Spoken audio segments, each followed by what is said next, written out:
Welcome, welcome, welcome. What's up, Rhonda Gal, Rock Jam, Cindy, Blonde Gypsy? This may go into two parts today because I really have to get these candles out. So I'm going to go until 3 o'clock, and then whatever's left over we can do later. But I think it's really important that it gets addressed. So let me start with welcome, everyone. Welcome to my channel. If you're new to my channel, make sure you hit that subscribe button and the thumbs up. If you're a returning subscriber, welcome back. Go ahead, and tomorrow's the first of the month. Great time to join Patreon at PURPLEXEDQT. It's patreon.com/PURPLEXEDQT. A lot of good things are coming as of tomorrow. I'm going to explain all that in tomorrow's meeting for Patreon and for members. So that's why I have to get all these candles done today and get them out today. And this way I have tomorrow to concentrate on letting everyone know. Yeah, Sunday, Labor Day, I'm going to do a special for candles. I forgot Monday was Labor Day. So we're going to start the buy one, get one again on Sunday. But like I said, I got to get all these candles out. But I want to read you guys something that I hope she doesn't mind that I'm reading her email. I mean, I don't see why she would, but Deets left me the most beautiful email about candles, and I'm going to read it to you guys. Just really positive. Hold on. She said, because I sent her an email like, how are the candles? I didn't know she made a community post. So she wrote, they are great. I made a community post about them, which is how I found out. Thank you again for including so many. I was blown away by the quality. Sorry, I don't mean for that to be offensive, but I didn't think they were going to be this nice. So far, I've only burned the sugar cookie one. The throw is very nice, filled up about 1,200 square feet of space within a few minutes. I let it burn for about an hour, and the scent lingered for a long time. I don't know how long, but my husband came home around 4 hours after I had stopped it and could still smell it. I was worried that the extras on top would flood the jar, but they didn't. I love the black matte jar that you put the sticker on, label. That is super cute. The strawberry thing is so cute and so fragrant without me even burning it. My wax burner won't take something that big, so I'm either going to have to cut it into pieces or wait and put it in an old jar on the burner. I haven't decided yet. The little baby melts are just adorable. Again, thank you. I know that was more than what the subscriber won, so I truly appreciate you sending me extra product. I have nothing but positive things to say about energy candles. Even the packaging is classy. So I thought that was such a nice email. So thank you, Deets. I mean, it's stuff like that that makes me know I'm doing something right. Hey, Brittany, which is why I get so pissed off when people are like, oh, it's dollar stores. No, it's not. Hey, Bonnie. So I want to thank Deets for that amazing review. And there's that. So yeah, this weekend, we're going to do all candles. Labor Day, going to have specials. I asked Deets if she wants a code, because I give her a code for her people to buy, and I am glad that she's very happy. So moving on. I decided to listen to her this morning, okay? And I saw the title, Tragedy Pimps. Well, since I'm named as a tragedy pimp, I decided to give it a listen. And unfortunately, it seemed, and I did invite Deets to come up. Hey, Debbie, I did invite Deets to come up. But I think she's still alive. I heard little bits and pieces, like Jones said, do we have tunnel vision? Now, I'm going to watch Jones on panel for the first time right now. Like, I didn't see Jones on panel, but I heard this woman that really ticked me off. And I wrote Deets this whole long email. And then I'm like, you know what? It's easier if I just go live. But I found it, not Deets talking, she was fine. This woman is the typical epitome of what is wrong with the way people think in this community. And I don't want to jump too far ahead, but what ticked me off and made me want to do this is, I 100% agree with Jonesin. They definitely have tunnel vision and can't see what's right in front of them, and it's frustrating. Now, at the same time, are the people on their side like Betty? No. Are the people on their side like JLR? No. So I'm not even going to compare them. But they're not seeing what's blatantly right in front of them for some reason. So I will have to agree with Jonesin. And in case you guys are wondering, well, how do I know what Jonesin said if I haven't watched Jonesin yet? Because Deets made a comment later on that says, and Jonesin said, do we have tunnel vision? So I was like, yeah, you kind of do. And then this one woman got on, and she's going on and on about how the moral authorities are the Galera, Morbid, and Queen Bee. And that's when I decided to go live. Now, let me put a disclaimer on this live. This live is not going after anybody specific. This live is not calling anyone out, except the fact that the Galera wants Morbid's pee-pee. That I continue to call out because I think it's funny. And, you know, they think everything with them is funny. So there's that. But the fact that some of the things that I'm going to say today, if you like any of those creators, I'm not going at them. I want to make that perfectly clear. But there are facts that are facts, and you can't change facts. And that's what I'm going to be discussing. So let's go ahead and hear what actually happened between Jonesin and Deets. That Deets said that later.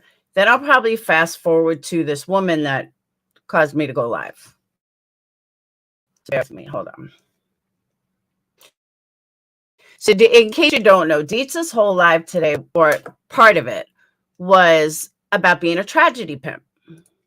And what is a tragedy pimp? And since I'm called a tragedy pimp, I figure I'm a good person to talk on it. Consider a tragedy pimp. I actually don't even use the word tragedy pimp. I don't like it at all. I stole from Scientific Skeptic bad actors, and I typically call them bad actors, not tragedy pimps. Yarn finally in the house. What's up, Yarn? Hey, Jay. What's up, Pallets? Because, you know, just at times they exhibit bad behaviors and stuff. I don't know that that necessarily makes anyone a tragedy pimp, but I wanted to get the pulse and see what everyone thought about tragedy pimps. I do too. I do agree with. Now, if I personally had to define a tragedy pimp, I personally think JLR is a tragedy pimp. And maybe that's part of his history of suing anyone and their mother. But I saw what he did in the Chris Watts case, and it was absolutely vile. And to me, that's the epitome of a tragedy pimp. That's just my opinion. Take it or leave it. With that, Melissa. I do think that everybody has a different opinion on what. Let me go ahead and drop this if people want to come up and talk about it, or if you just want to type in the chat, that's cool too. But Grain, I already see your comment while I'm trying to drop this. She's just like, Bullhorn Betty. That's tragedy pimp. I do too. I think she did a good job. I'm asking what the definition is, not who is a tragedy pimp, what the definition of a tragedy pimp is to you. She's a vigilante. She only pretends to befriend that family. She does it to monopolize the story. She gets butthurt if they go elsewhere. Ooh.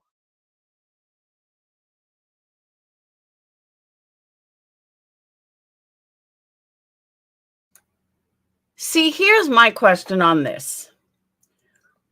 I don't know who this Jackie person is. No offense to her or anything. But I'll agree with that too, Brittany. Does it not become a bit frustrating having people who just sit around and call and wait to call others out about their behaviors? Absolutely. Change the name, Marissa the Banshee. She's not even on YouTube anymore. Stop being obsessed. Change the name in the picture or you're going to get blocked. Like, I don't watch Betty, so I have no idea what Betty does. Like, I think I can count on one hand how many times I've watched her in my whole life. So when she only pretends to befriend the family, she doesn't monopolize the story. Like, why do you know so much if you don't like her? I don't get it. I can, asshole. A tragedy pimp to me is someone who profits off of a tragedy through misinformation and exploitation. Okay, so you're saying, Nanya, that for you, a tragedy pimp is someone who's discussing a tragedy, which I think there are so many. You know, we have news, we have creators, we have people on TikTok, Facebook, everywhere discussing tragedies. But for you, it comes down to being a pimp is one that profits off of the misinformation and exploitation. YouTube. Okay, let's start right there. And I agree with Good Nunya. Tragedy pimp to me is someone who profits off a tragedy through misinformation and exploitation. But has she looked in her own backyard? Because I'm not saying Good Nunya's friends with 10 to Life, but 10 to Life gives misinformation all the time and makes a ton of money on it. Not in super chats, but in ad revenue. 10 to Life makes a fortune on YouTube giving misinformation. Why isn't she called out? It was everybody here winging it. Some people should stick to highlight. Oh, hey, AMAC, you changed your picture. She travels to bother families in their safe space and then has people send her money to harass them. But see, I thought in this instance, she wasn't harassing the other side of the family. A tragedy pimp tags every single person's name they've covered in videos that don't even speak of them any longer. Okay, Grain, and your friend does that. And your friend has done that over and over and over. Why isn't she called out? It's like they always want to point the finger elsewhere. Hey, headstones. They always want to point the finger elsewhere when it's their own crew that does that more than anybody. That's the hypocrisy that I feel like these people don't see in themselves. It's crazy. It's someone who sees a tragedy unfold and involves themselves in it, using their channel to make videos and, if possible, keep it going for as long as possible. So you're saying that it's not so much about exploitation or anything, is that they keep the tragedy going. Is that what you're saying? They keep the tragedy going by continuing on with content about it instead of just giving the facts? And I think we can all agree there's only one person that has done that, and it's their friend. This is why I'm confused.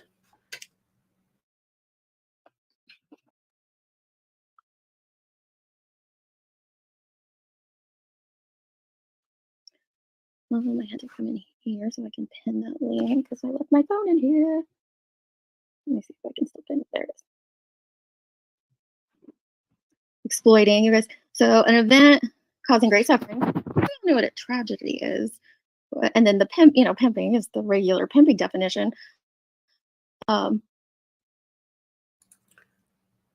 QB. Tragedy. An event causing great suffering, destruction, and distress, such as a serious accident, crime, or natural catastrophe. Okay, so based on that, let's look at Iqmel. Iqmel profits every day off of tragedies. Why is he not called a tragedy pimp? Do you guys see what I'm saying? And again, let me put my disclaimer out there. I am not specifically calling out anybody. No, not Queen Bee, not Iqmel, not anybody. So I don't want this to turn around like, oh my God, Lauren said this. No, I'm specifically not calling out anybody, but I am pointing out facts, hypocrisy, and where these people don't see in each other, but they want to point the finger to everybody else, and it's wrong. That's what I'm pointing out. Actually, it's on Urban Dictionary here. I can show you guys.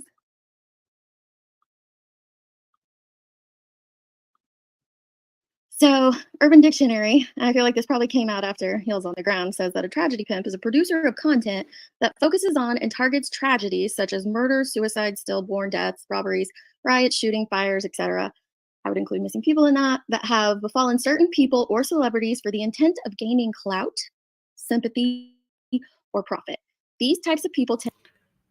That's hey, Adrian, that's every single YouTube creator out there. Hey, Kurt, every single YouTube creator fits this category. From celebrities to anyone covering Britney Spears. That means every single person. I heard about that, dear Slayer. Every single person that is on YouTube that covers anything is a tragedy pimp, according to this definition. So how come only Betty, JLR, Molly, me, and others are called out for it? Tend to congregate on YouTube, Twitter, and other social media platforms. An example is that true crime woman only seems to create content to elicit sympathy donations from people. She's a tragedy pimp. I know that there was a creator once out there that said John Crimes came up with the term tragedy pimping, but he didn't. There's an article. Here's an article from John Crimes take credit for something that isn't his. Say it isn't so. 1997 in the Chicago Tribune that goes on about tragedy pimping. It's about a case where law enforcement, I do believe law enforcement shot someone. And there they said, here he says, those who rant racism all the time desensitize the public to the point that true charges of racism are turned a deaf ear. Instead of marching to the 5th floor of City Hall, these tragedy pimps should march on their own communities and protest the black on black crime. I might not agree with this article. I'm just letting you know that, yeah, it's been out there for quite some time. Quite some time. Some might consider that tragedy pimping, and I don't. At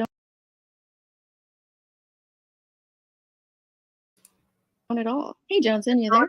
Hey there. Okay, just making sure it's you. Yeah, I had kind of gotten away from putting up a banner, and I'm like, this is going to bite me in the butt one of these days. I agree. I don't know who said it, but you mentioned earlier, I think you was reading off a comment. You said, so to you, tragedy pimping is profiting off the misinformation. The misinformation. And exploitation. And I 100%, that to me, that's what it is.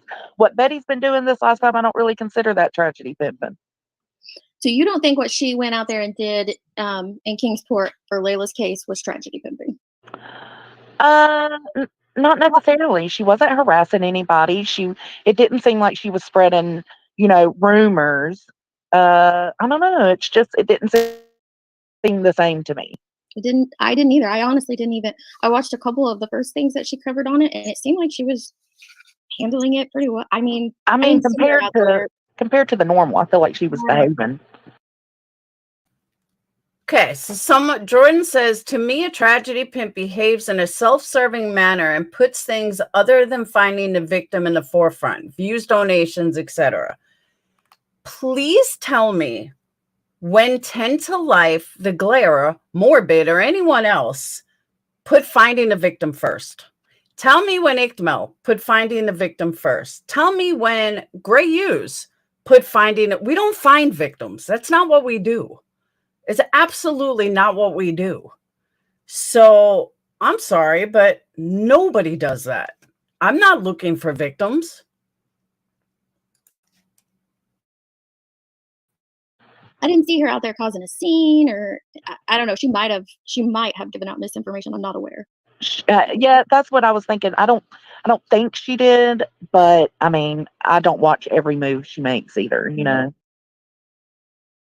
A tragedy pimp is someone whose intent is to profit off a tragedy by any means. That's every single YouTuber in the universe. That's every single reporter in the universe.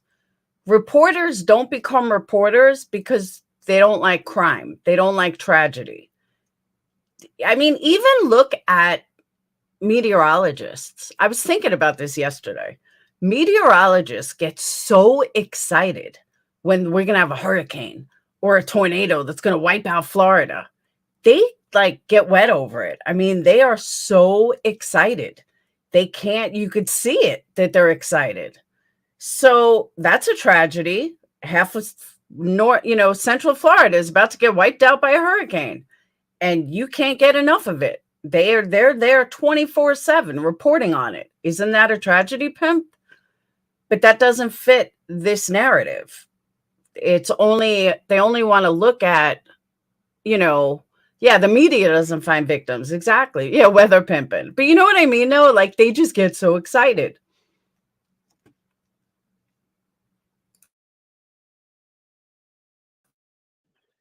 But it didn't seem the same to me this time.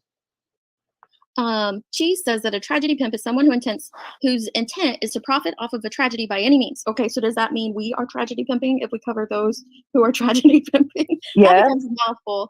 I think Dolly calls it tragedy leap. And let me put this out there, and I've said this before, and I'm going to say it again. I am here to make money. And I'm not here for people to just give me money because they have nothing else better to do with their money. I mean, that would be nice. But I put time into my channel. I put time into research. I put time into stories for a reason. And that reason is so, because I like them and I think you're going to like them, or it's an interesting story or something. There's nothing wrong with that. Reporters don't go work for, I'll use lawyers. Lawyers don't become criminal defense attorneys if they don't like crime. Like, you go with what you like. So I present stories that I find interesting, that I think others are going to find interesting. And what I get paid for is my time and research, or, headaches that I encounter, or whatever. But that's what subs pay you for. Subs aren't paying you for a tragedy. Subs are paying you for it because they appreciate the time and energy that you put into your channel. They appreciate the time and energy that you spend on them. They appreciate the time and energy of, of your job, basically. And I don't know why so many people are afraid to say that. I'm sorry. Am I here lying to people? Absolutely not. Am I here, barking orders at people like, you better fucking pay me and blah, blah, blah, blah, blah? Absolutely not. But I'm so not going to try to say, well, I'm not here for money. I'm not here for anything. Of course I am, just like every other YouTuber. Tragedy pimp is someone who fakes their own illness or that I will agree with, niece, 100%. But that's why I don't like the term tragedy pimping. But well, I mean, and curious. I agree that it's anybody who profits off of a tragedy. But to me, covering a case is okay. If you're covering a case, you're profiting off of a tragedy, and to me, that's not as bad as it is when you manipulate and you spread rumors and misinformation. That's when it becomes a problem, because everybody's going to cover these cases, right? Yeah, Like, I agree. Like, that's what I was saying. I watch Hidden True Crime, and she, has family members, and she has locals up to speak and give interviews all the time. And if you type her in, I don't see anyone calling her a tragedy pimp. So I'm kind of wondering if it's the other things surrounding it. It's not about the interviews for people. It's not about the contacting families or having families, give interviews or things like that. It's something else, and that's kind of what I'm into. For me, it's the harassment and misinformation. Mm-hmm. Blatant misinformation. Yeah. Yeah. I was telling someone yesterday that my issue with Betty. And again, I've seen their own friend toss a ton of fake information out there, and nobody has a problem with it. And I've gone live and corrected it multiple times, and they don't say a word about it. It doesn't make sense to me. Has always been the definitive statements. She makes such definitive statements and presents them as fact. Like, she doesn't leave any room.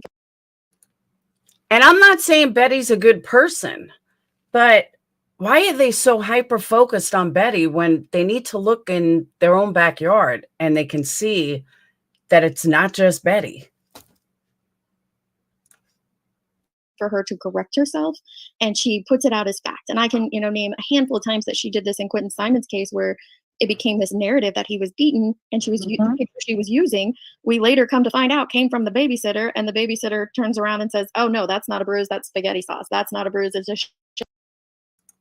Thank you, Terry. Terry says, I'll see nothing wrong with people call e-begging. Maybe I'm alone in this, but as long as you're honest, I see nothing wrong with it. Thank you. Because of my interview with Layla's dad last. Oh, is that why that? Yeah, but they're always hyper focused on Betty.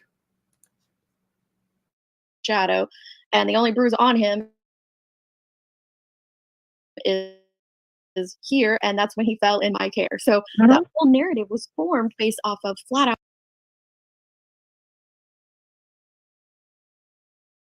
I don't know. See, that's what I'm saying. The lines are blurred because literally all he did was, I mean, he went and talked to the family and I guess did a little searching. But that afternoon when they had found her, he did a stream just kind of showing where the police were. And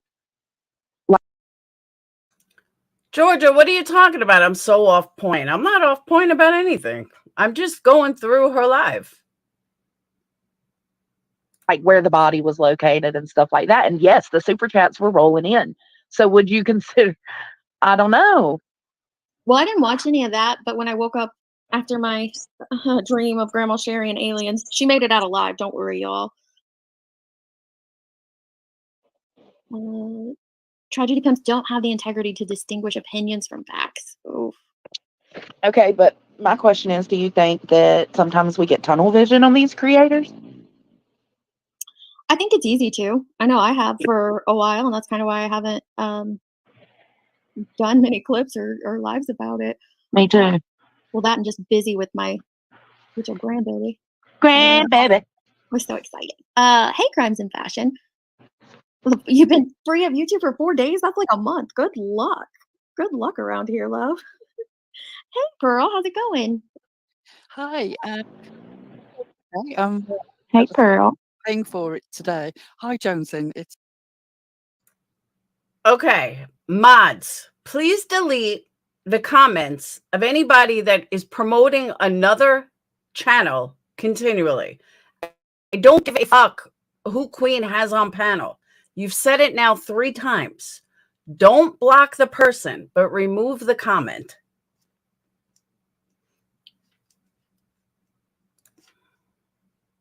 it's lovely to meet you. I don't think I've actually ever met you on a panel anywhere. I That's agree too.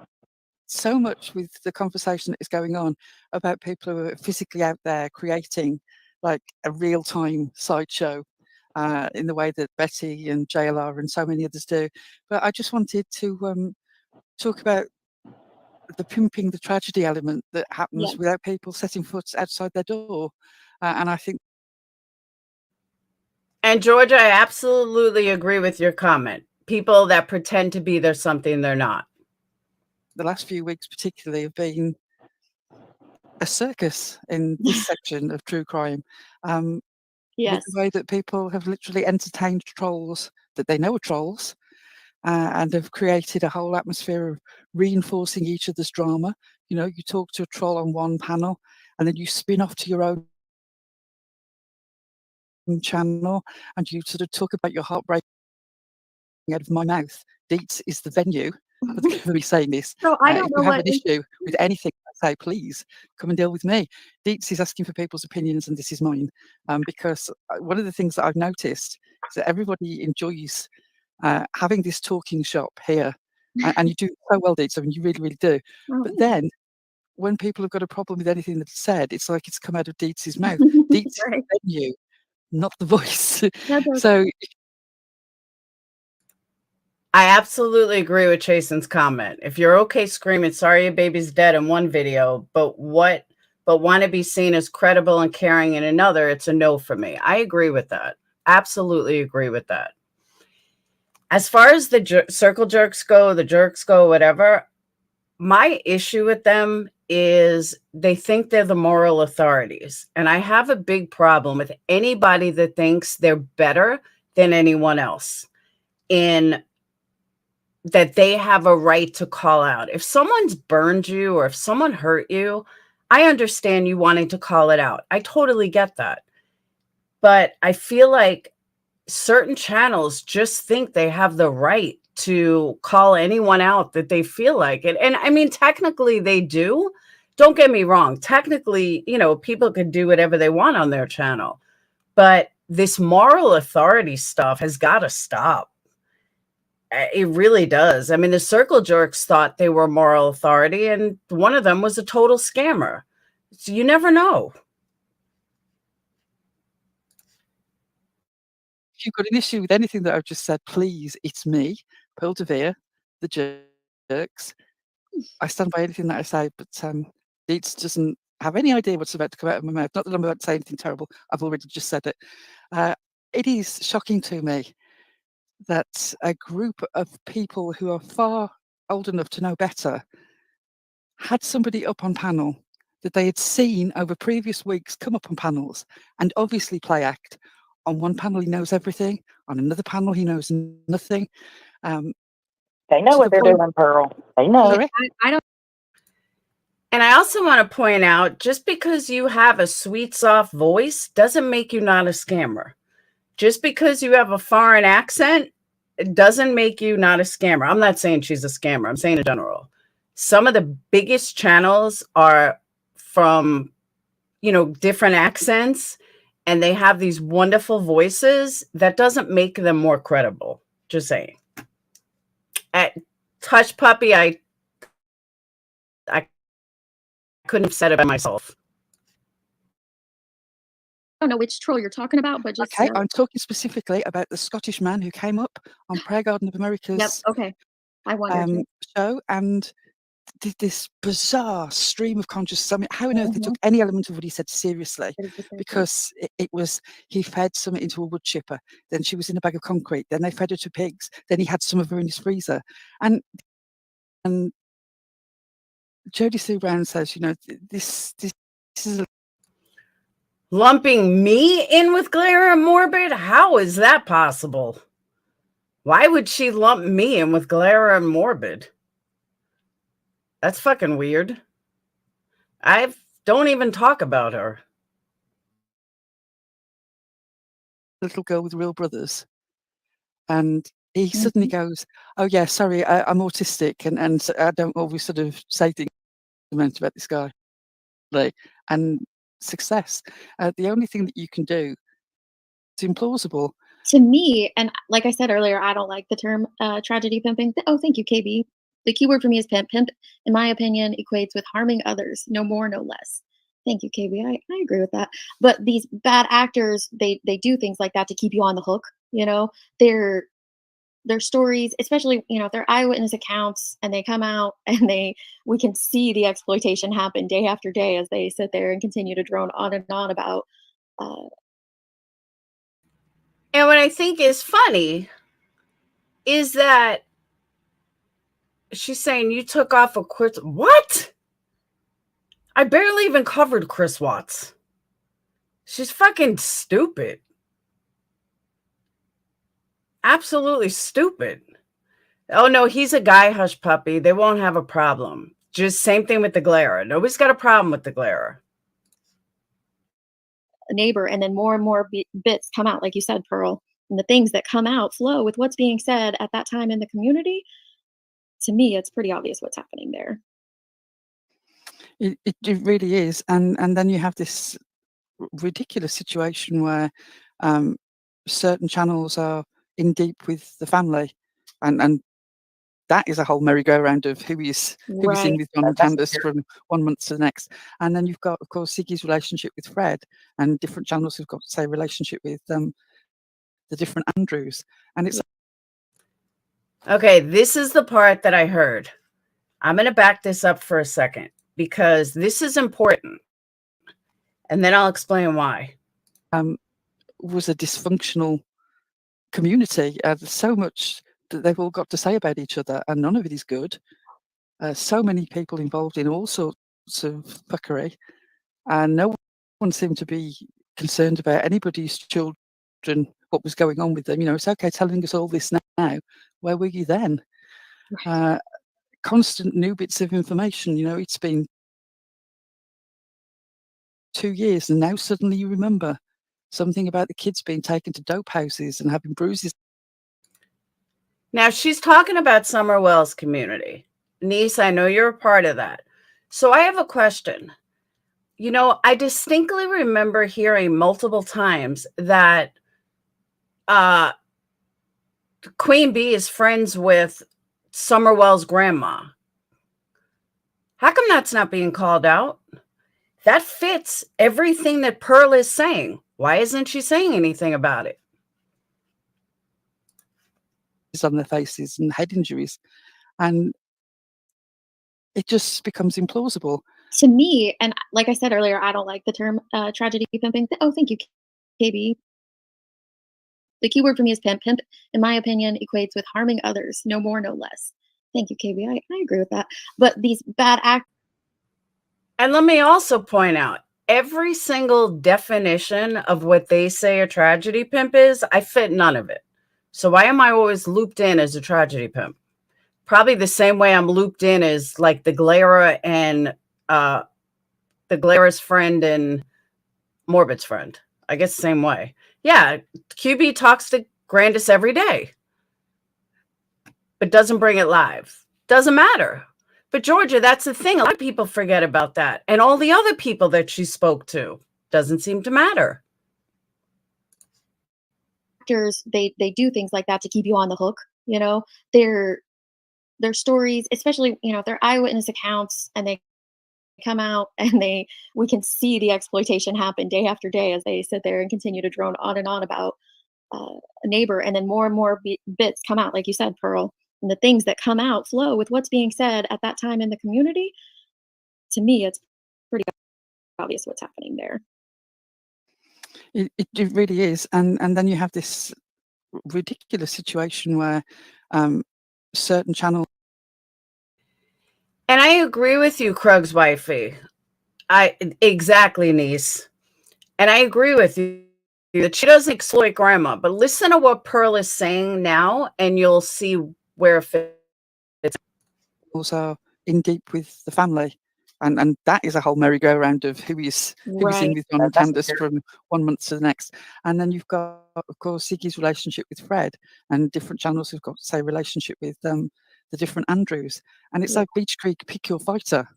Very, very strange. And again, they will just seem to believe anything that comes out of the mouth of their particular favourite. It's almost like they pick a team in that individual, and like it really is a team. This Fred. is their person, and they're like Team Fred, and that's my guy, and everything he says is the truth, and everyone else is lying. It's very weird how it becomes that sort of situation, and I get what you're saying there, because then the exploitation flows from that, and I agree that that's kind of one solid definition of tragedy pimping, because you're basing your entire thoughts, your entire theories that you're then spreading out to your audience continually off of what one person told you, instead of using the facts of the case.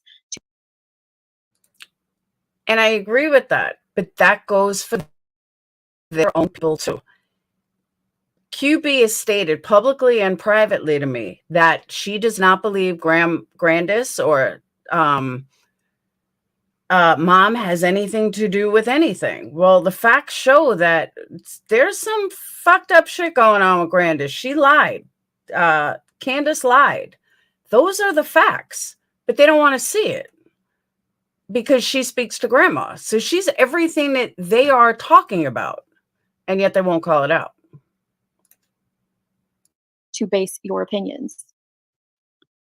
It is. It's very strange. And you have a situation where John will only go on certain channels, and Candace will only go on certain channels, and Ziggy has a special relationship with Fred, and it's just very, very strange. I want to say at this point, Daisy considers herself very close to Candace. Maybe she is, maybe she isn't. Who knows? Who can judge a person's relationship by what you hear online? But what I do know is, regardless of whether you're close to Candace or not so close to Candace, when you have this person coming up in your back chat, saying the most horrible things, comparing rigor mortis, the hardness of rigor mortis, to a sex toy, and you repeated that. I'm seriously nearly 10 times. It got to be as close to double figures, if not in double figures, when you know that the mother of that child. And I'm going to let you guys in on a little secret. And I've said this before. Creators that go after other creators go after them to make money. Betty is a money maker. I used to be a money maker. That's how I know. People didn't come after me because I was so horrible.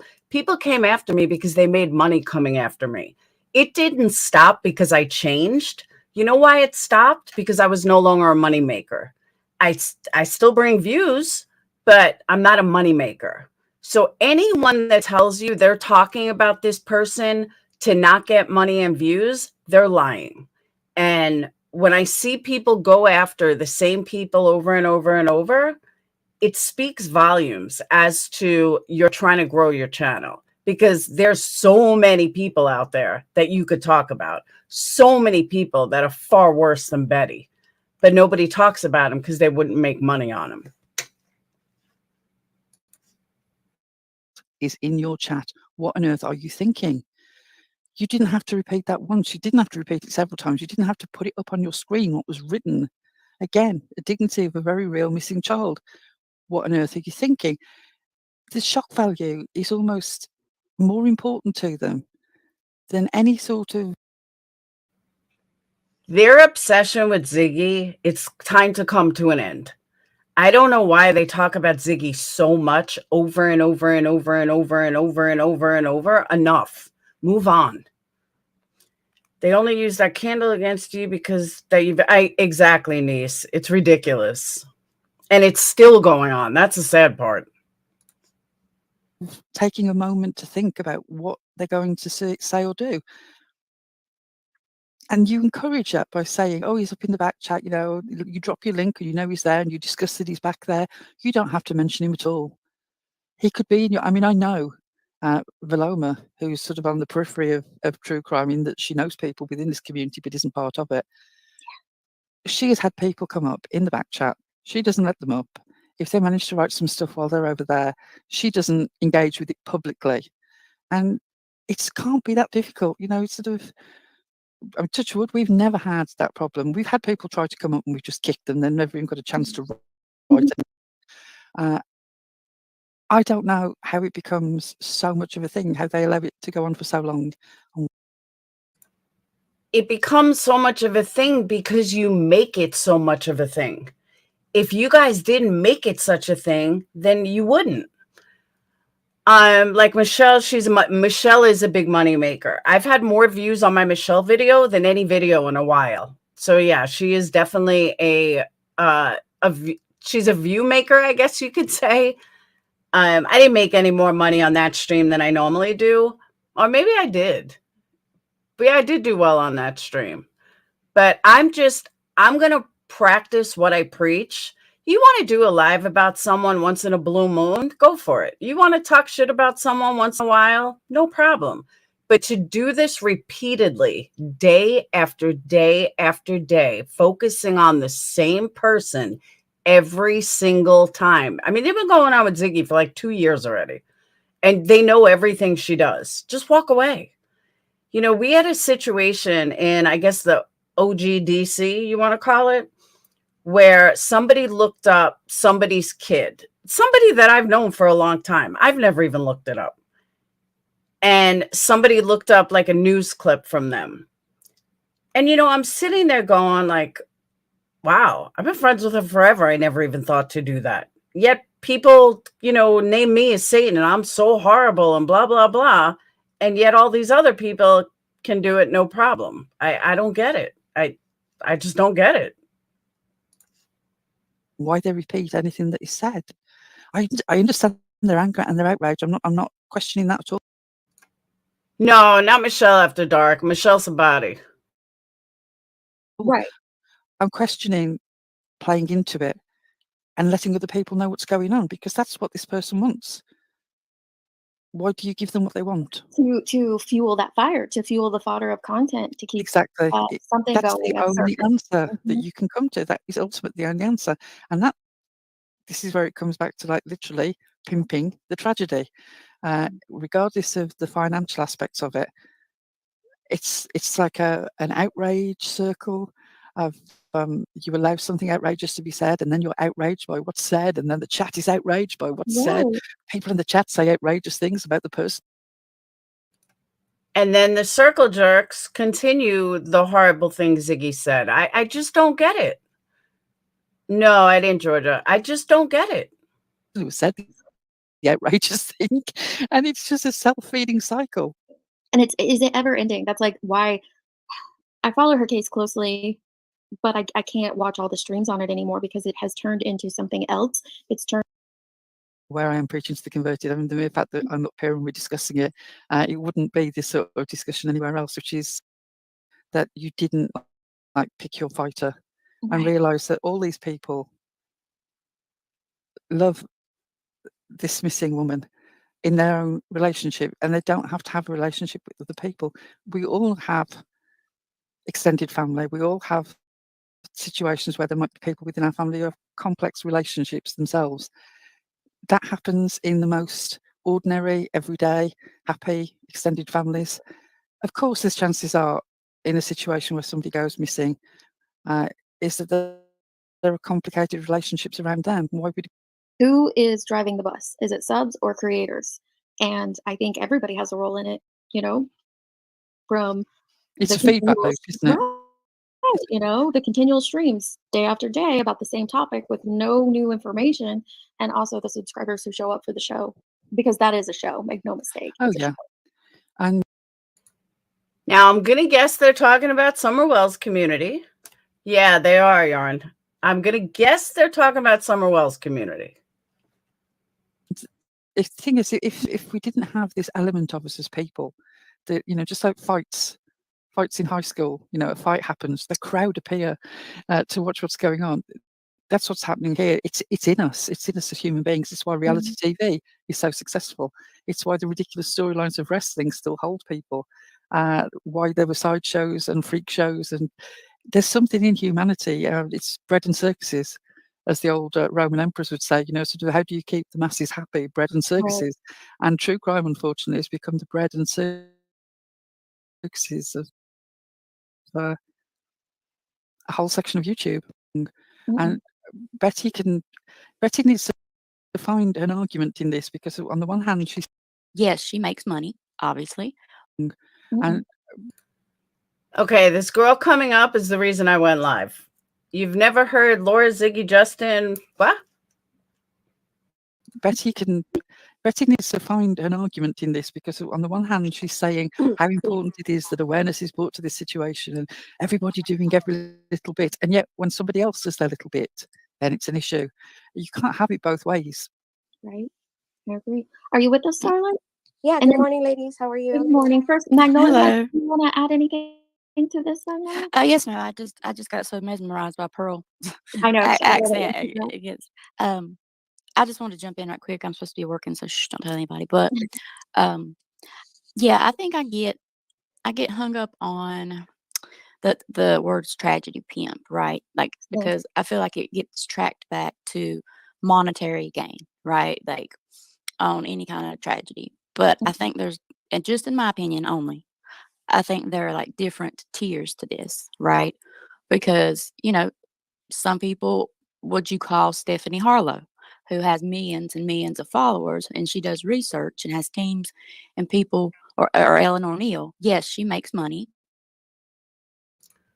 Okay, help find Layla Santanello. You people are tragedy pimps as well. Many has unsub from you. Does anyone else, I got a question, and I mean this honestly, and I'm not trying to be an asshole. Does anyone else have a pet peeve when people use has and have wrong or was and were wrong? It is one of my biggest pet peeves. I don't know why. And do other people have this pet peeve, or is it just me? it drives me insane. It's many have unsub from you, not many has unsub from you. It drives me nuts.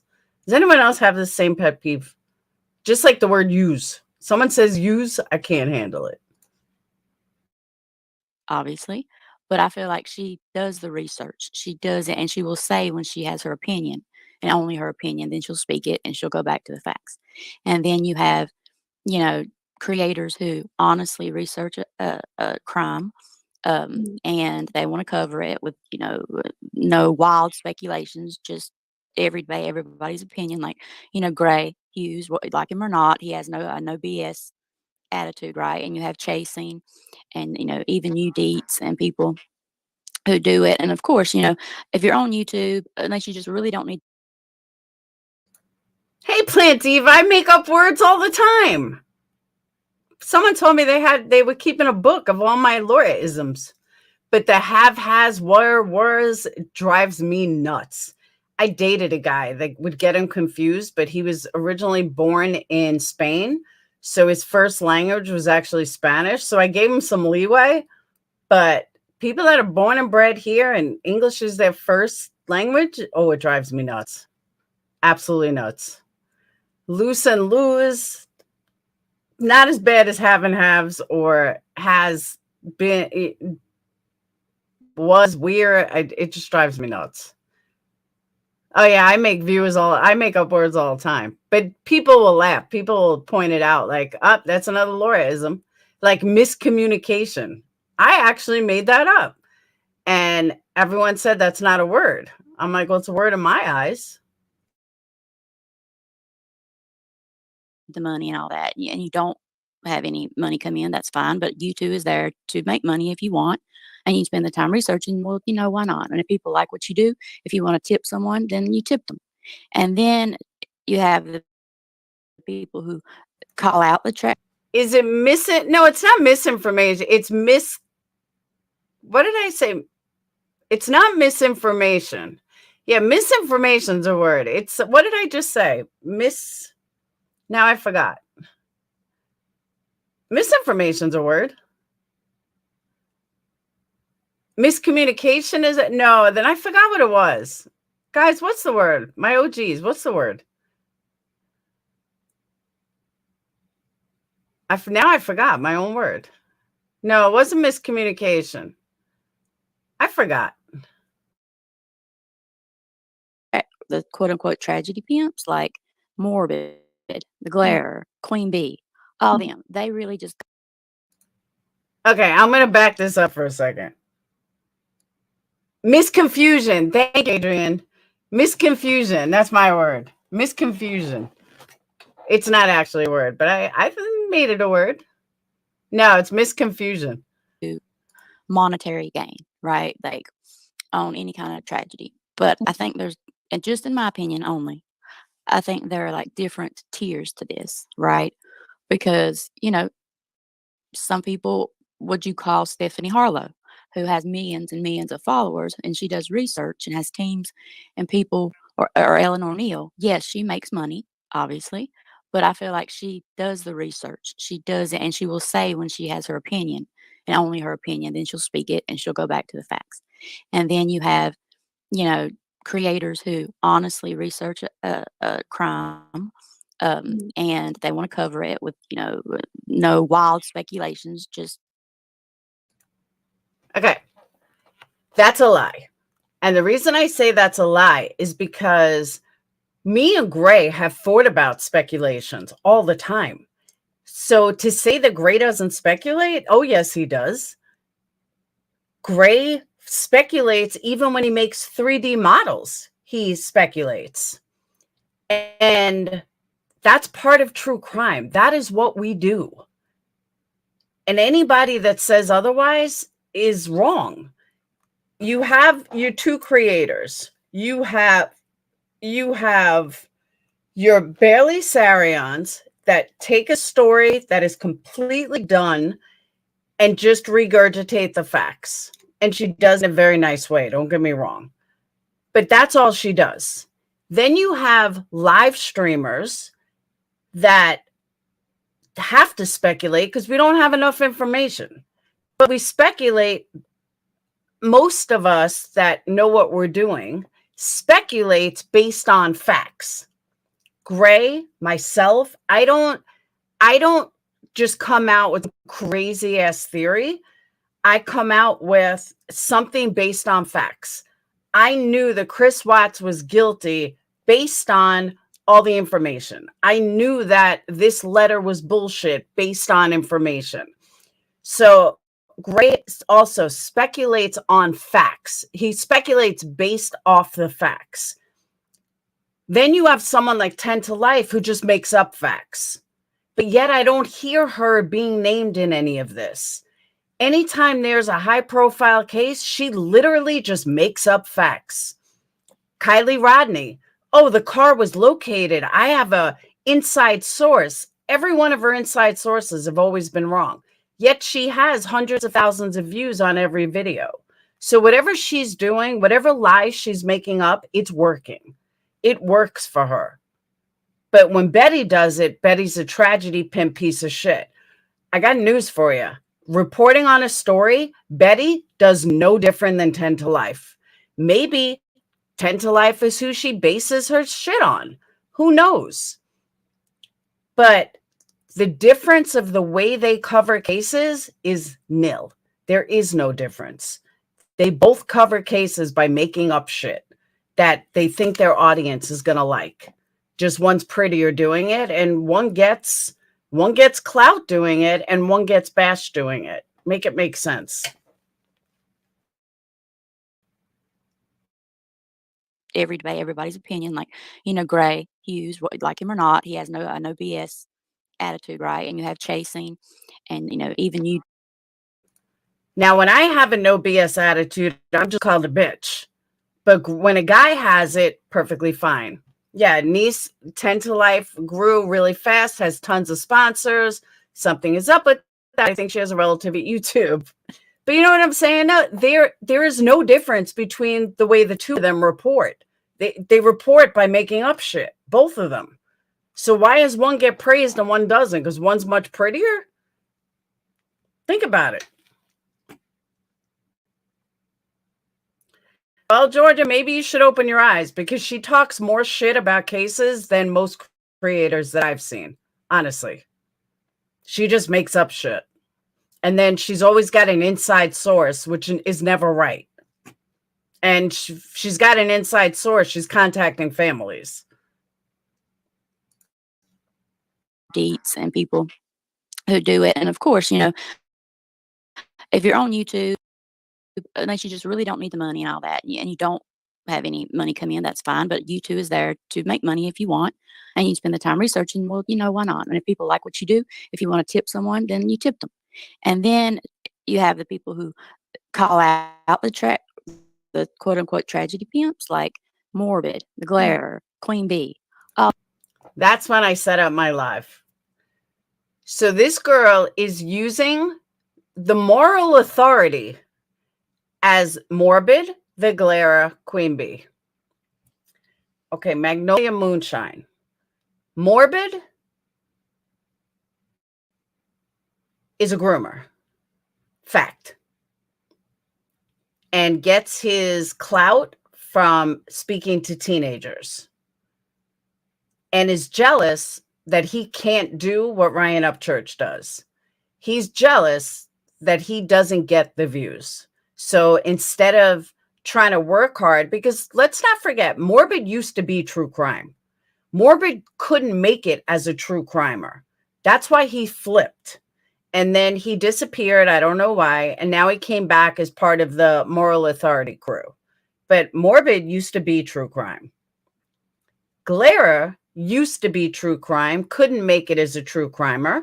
Therefore, he ran out of people's asses to kiss. And then he turned around, and now he's also a moral authority. Oh, I don't think so, Yarn. QB just spreads whatever information is sent to her. She calls victims' families and then claims she doesn't. She brings them on panels. She's no different. So please explain to me how these three people you see as a moral authority.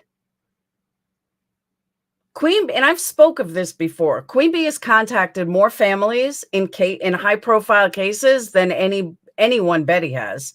Anyone that me, Betty, JLR, Dolly put together. Queen Bee is in contact, from Grandis to Jagger to Quentin Simon's family, and I'm sure there's others. And that's fine. Like, I'm not downing her for it. It is what it is. But calling out tragedy pimps, calling out people, you just named three of the worst people to possibly say that they're righteous for calling out. They don't call out shit. First of all, Morbid is a total troll. Morbid is only doing this to make money. Glare is only doing this to make money. And QB only did this to make money. She didn't bring people on panel for any other reason. She doesn't contact victims' families at the beginning of a case because she feels bad for them because they're being railroaded. That's not the way it works. So that a hush puppy, that's what I'm saying. And I shouldn't say that. I don't really think he's a groomer per se. I think it's just he can't get his manhood with adults, so he did it with children. He could only be a shock jock talking about children, and that's what fed his ego. I really don't believe he's a groomer. I mean, I said it, but honestly, I don't. But I do think that the only people that listen to him or respect him were teens. And that's why he fed off that. So, exactly, niece. And she had an inside source. But she doesn't stop either. She still continues with those same kind of allegations. It's ridiculous. But, you know, general consensus of subs are like this Magnolia Moonshine. She really sees the Glera and Morbid as these moral authorities. I understand the lawsuit, and I understand why QB raised money. Don't mistake what I'm going to say. But she spoke shit about someone, she got sued, and then she tragedy pimped to make all her money. Betty didn't make $20,000. I don't think any of us could have pulled $20,000 that quick, but QB did. QB raised 20 grand. She had two funds for $10,000 apiece. She met both of them. And that's not including cash apps or anything else or super chats. Betty don't make that kind of money. But yet she's a moral authority? No. Moral authority would be someone like Stephanie Harlow calling it out. That would be a moral authority. And she couldn't see right through John Crime, so I don't respect her. But you guys get what I'm saying here, right? Like, when people ask, is it the pimps or is it the subs? No, it's the subs that think like this. I agree, niece. Totally agree. But it's the subs that think like this. And people act like they don't know Morbid. Morbid could not make it as a true crime creator. So he left true crime. And then tried being an asshole on QB's panel. And QB, like, hey, Dolly. And QB, like, kicked him off. And then all of a sudden he hooks up with the Glera, hangs out a year, and here we are. And all of a sudden he's like this great thing. Oh, okay. Subs that really can't see what's going on, please open your eyes. Because you're so blinded by hate that you can't even see what's right in front of you. And I have a feeling, Dolly, I have a feeling Deets sees it. I have a feeling Joneson sees it, but they don't want to call it out. So I'm calling it out for them. And I noticed that Deets is kind of separate now from QB. And I mean, I know it's not because all of a sudden she loves Betty or anything, but I do believe that people are starting to see that you might want to look in your own backyard before calling someone else out. all them. They really just go after the people they feel like are making a mockery or a circus out of these tragedies or burnt toast, right? Mhm. And then you get down to the people, and Johnson was right. Do we have a funnel vision? Or tunnel vision, I'm sorry. Television. Tunnel would Yeah. work too. Yeah. About certain people like Betty, JLR, Dolly, all those people. And just in my opinion, Okay, so Tracy says, we've got to be more clear, though. This is not the true crime space. If someone goes missing, please do reach out to credible creators who have strong reputations for helping get the message out.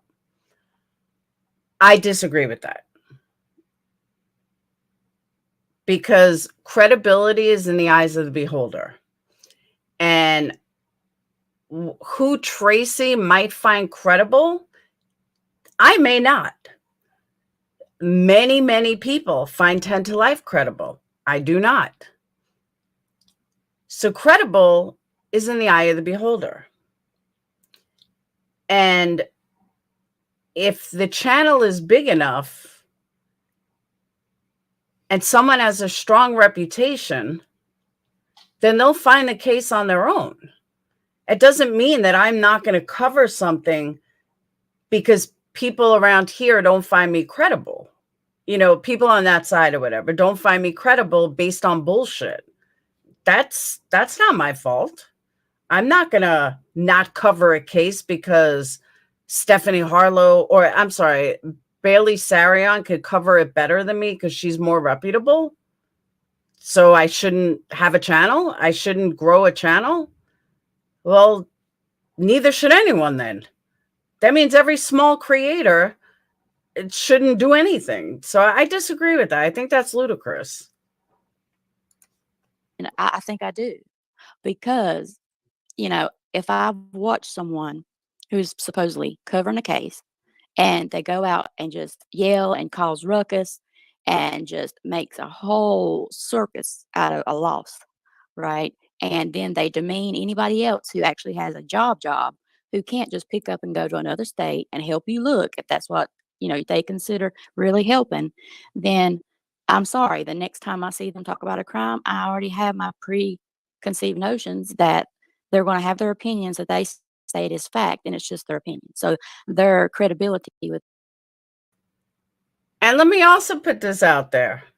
If, God forbid, anyone I knew went missing, knock on wood 100,000 times over, but if, God forbid, anyone went missing, you know who I'm contacting? Every single one of you.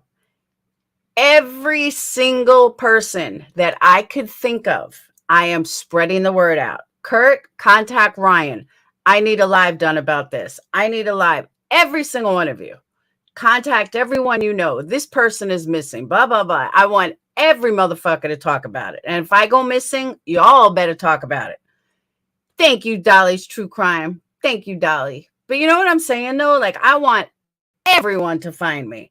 And if, God forbid, my child, or I don't even want to put that in the universe, if my damn dog was missing, I'd be like, guys, we got to find Buka. We got to find Winston. They're on I would contact everybody, everyone and their mother, make flyers. I don't care who tried to help me. I don't care if it was Betty. I don't care if it was Olivia. Olivia wanted to make $1 off me. I don't give a shit as long as you fucking put me out there. Put my case out there. Do whatever. Like, I think it's ludicrous to think otherwise. Yeah, you're all coming to Alabama. But you know what I'm saying? Like, I think it's absolutely ludicrous that people are picking and choosing who covers your case. I don't give a shit who would cover my case.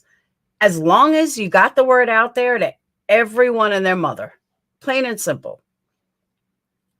So if they make money for it, so be it. Yeah, Kurt, next time you go visit Payday, you gotta let me know. I'm only like an hour from him. You're already here, Boucher. But you know what I'm saying, though? Like, who cares who looks for you?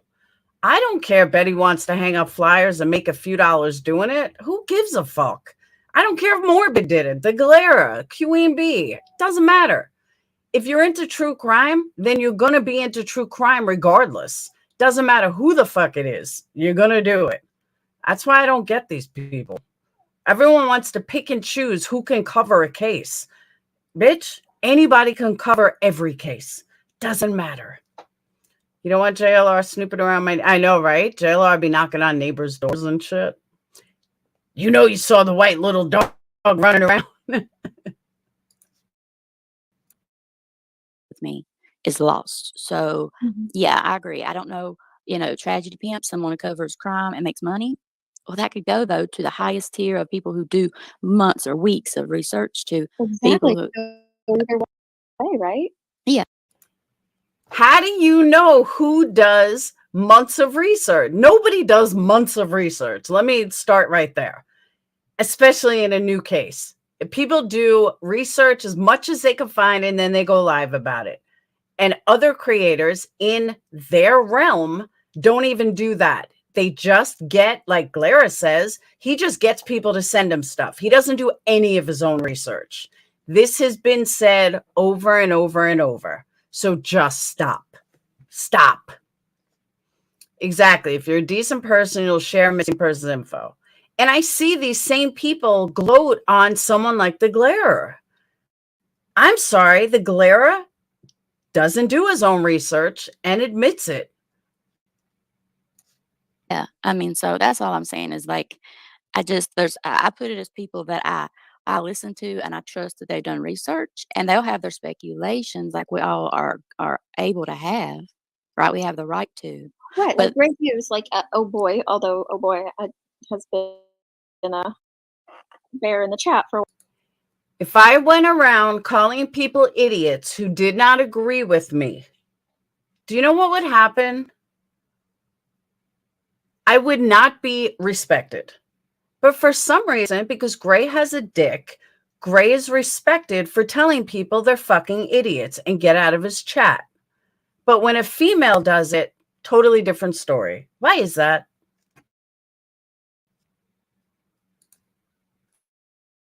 While, but he says that Gray Hughes is a national treasure. I know that Gray theorizes, but he makes theories based on the facts that he's already shown you first. So he's going to bring you forth a bunch of facts on the case, map it all out for you, literally and figuratively, and then he might do some theorizing on it. And most of the time, he's right on his theories. So exactly, but he's also very clear that it's a yes, theory as well. And I think that's where I said my issue with Betty comes from, her being so definitive. Like, this is a fact, but there's no proof of it to. Kendra, I've done what before? I own everything. What have I done? Be a fact. And so that's where I wish she'd pull back some. right. Yeah, And I agree with Oh Boy, and Gray Hughes is a national treasure. I'm sorry that I'm having to say this to you, Oh Boy, in my obnoxious accent that you can't understand a word of. I love it. But I do agree with you. And yes, I mean, like, Gray is very blunt. A lot of people don't like that, and that's fine, but I like it as far as Gray never mentions, well, these smaller creators or you don't get as many views as I do and da da da da da as Betty would do. But Gray also donates to charity. But then he does say he does have some that he pays himself. By the way, the month of September, I'm testing something. Half of all donations, half of all super chats are going to go to a charity. I was going to announce this tomorrow, but since she's talking about it, I'm going to tell you right now. Half of all super chats are going to go to a charity. I haven't decided which charity we're going to yet, but I'm testing something in the month of September, and then I'm going to prove that I'm right. So just remember that. And I will keep track of everything. You guys can keep track of everything. I will post everything. Like, it's going to be totally transparent. So don't think like I'm scamming anyone. Totally transparent. But half of all super chats are going to go to a charity. We can decide tomorrow or later which charity we're going to use. But again, everything is going to be transparent. I'm going to mark every night how much I made. I'm going to put it on my community post. So every single night after each live, we'll count up super chats and put it on my community post. I could do that. Do a different charity on a community post, let people vote. Absolutely. So I'm going to test something and I'm going to show you at the end because I have a feeling I'm going to be right. If I'm wrong and I'm out a shitload of money, oh well. But I'm going to prove to you why certain creators do what they do with donations. And I'll show you when we get there. Himself, which he should, because we've seen everything he does with the maps and the recreations and the stuff. But you know I don't what I have mean? issues with anyone making money on this platform. That's what Right, it right. you know, affords people to do. And I don't call people a tragedy pimp based on that Right. specifically. Stitching says here, we're talking about Betty being wrong, subs being wrong for watching, Emmy being wrong. No one is making bank on tragedy. I think it's an emotional suck more than a financial. We're not saying that Emmy was wrong at all or the subs are wrong. Not even saying Betty's completely wrong. We're just holding a space and having a conversation on what we interpret tragedy pimping to be, because everybody has such different opinions of what that means. And I was just curious about all of those opinions, but I'm not laying blame on anyone specifically. Mm. But definitely not Emmy. I don't think she did anything that would even come close to tragedy pimping. No, not at all. No, I agree with right. you. And I'll say this, and I'll have to hop down. And Oh thank my you, God, my Dee. mic was off. Sorry about that. Uh, I was saying, is- can I say something? Can I say Yeah. something? And I just noticed. I'm sorry. I'll say this, and I'll jump down. Thank you, Miss Deets, for letting me up, and Yeah, I hope I made some kind of sense. I don't know. you did. I appreciate it. Did you made wonderful points? Is that Emmy talking to the parents? I mean, if anybody who's covering a crime, if they get a legitimate, like a relative, especially the parents, right? Then I mean, of course, we want to hear from the parents. That's the best. I take my hat off to that, right? So I definitely am with you. I don't think that was any bit tragedy pimping. I think she had the best intentions, and she would divert and try to get them away, back to Layla. So I don't think anyone should be downing how she acted during that interview. But I got to get back to work. So thank you, ladies, and everyone. Thank you for Thank having you, me up. Magnolia. Magnolia, I appreciate you hopping up and sharing that with us. Thank you. Yeah, thank you, Magnolia. It's been lovely to hear an opinion. Okay, so Fairy Raven says, chasing, I agree, but it's daunting for someone to know who to ask for help, though. They could land on someone like BHB. Again, I am no BHB fan, but if I have a missing child, I do not give a fuck who wants to help me. I don't care if they're an ex-con, as long as they're trying to help me. So people are looking at it from a YouTube perspective. Has anyone ever talked to Betty personally? Has anybody had anything to do with Betty personally? I don't get why. Like I said, I don't care if someone's missing or my dog's missing. I don't give a fuck if Betty wants to help me. JLR wants to go interview the last place someone was at. That's fine. And if they make money doing it, so be it, as long as they help me. I mean, the end goal is not personal vendettas with Betty or Dolly or anybody. You need to listen to the parents' interview. Well, who'd they interview with? I don't know the case at all, but who'd they interview with? I'll pull it up.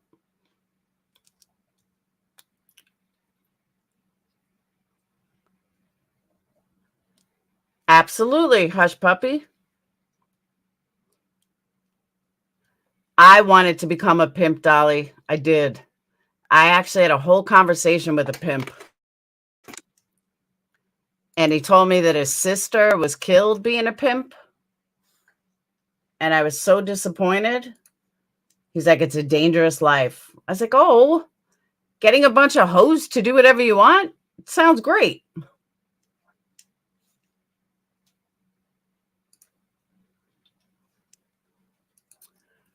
Fortunate. All right. Headstones.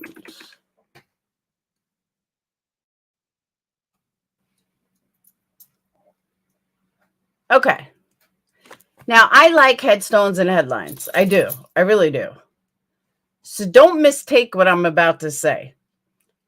But she obviously contacted the family. She's only got 2,000 subs. So she obviously reached out to the family. So why is that okay? Because they like her. So all of a sudden it's okay and it doesn't matter. And I don't have a problem interviewing the family. I really don't. Don't get me wrong.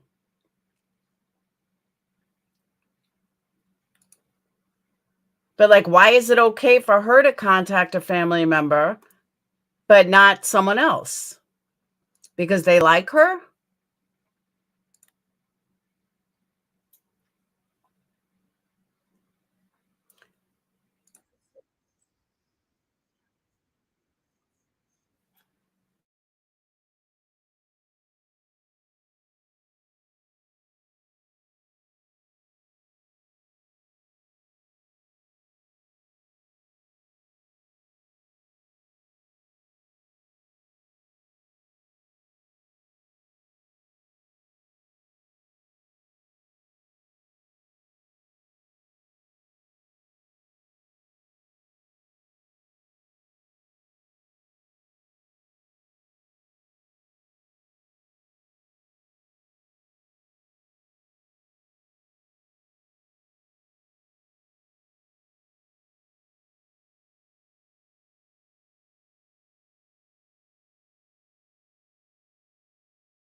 Um, I drove over to Kingsport, I don't know, a couple of Fridays ago.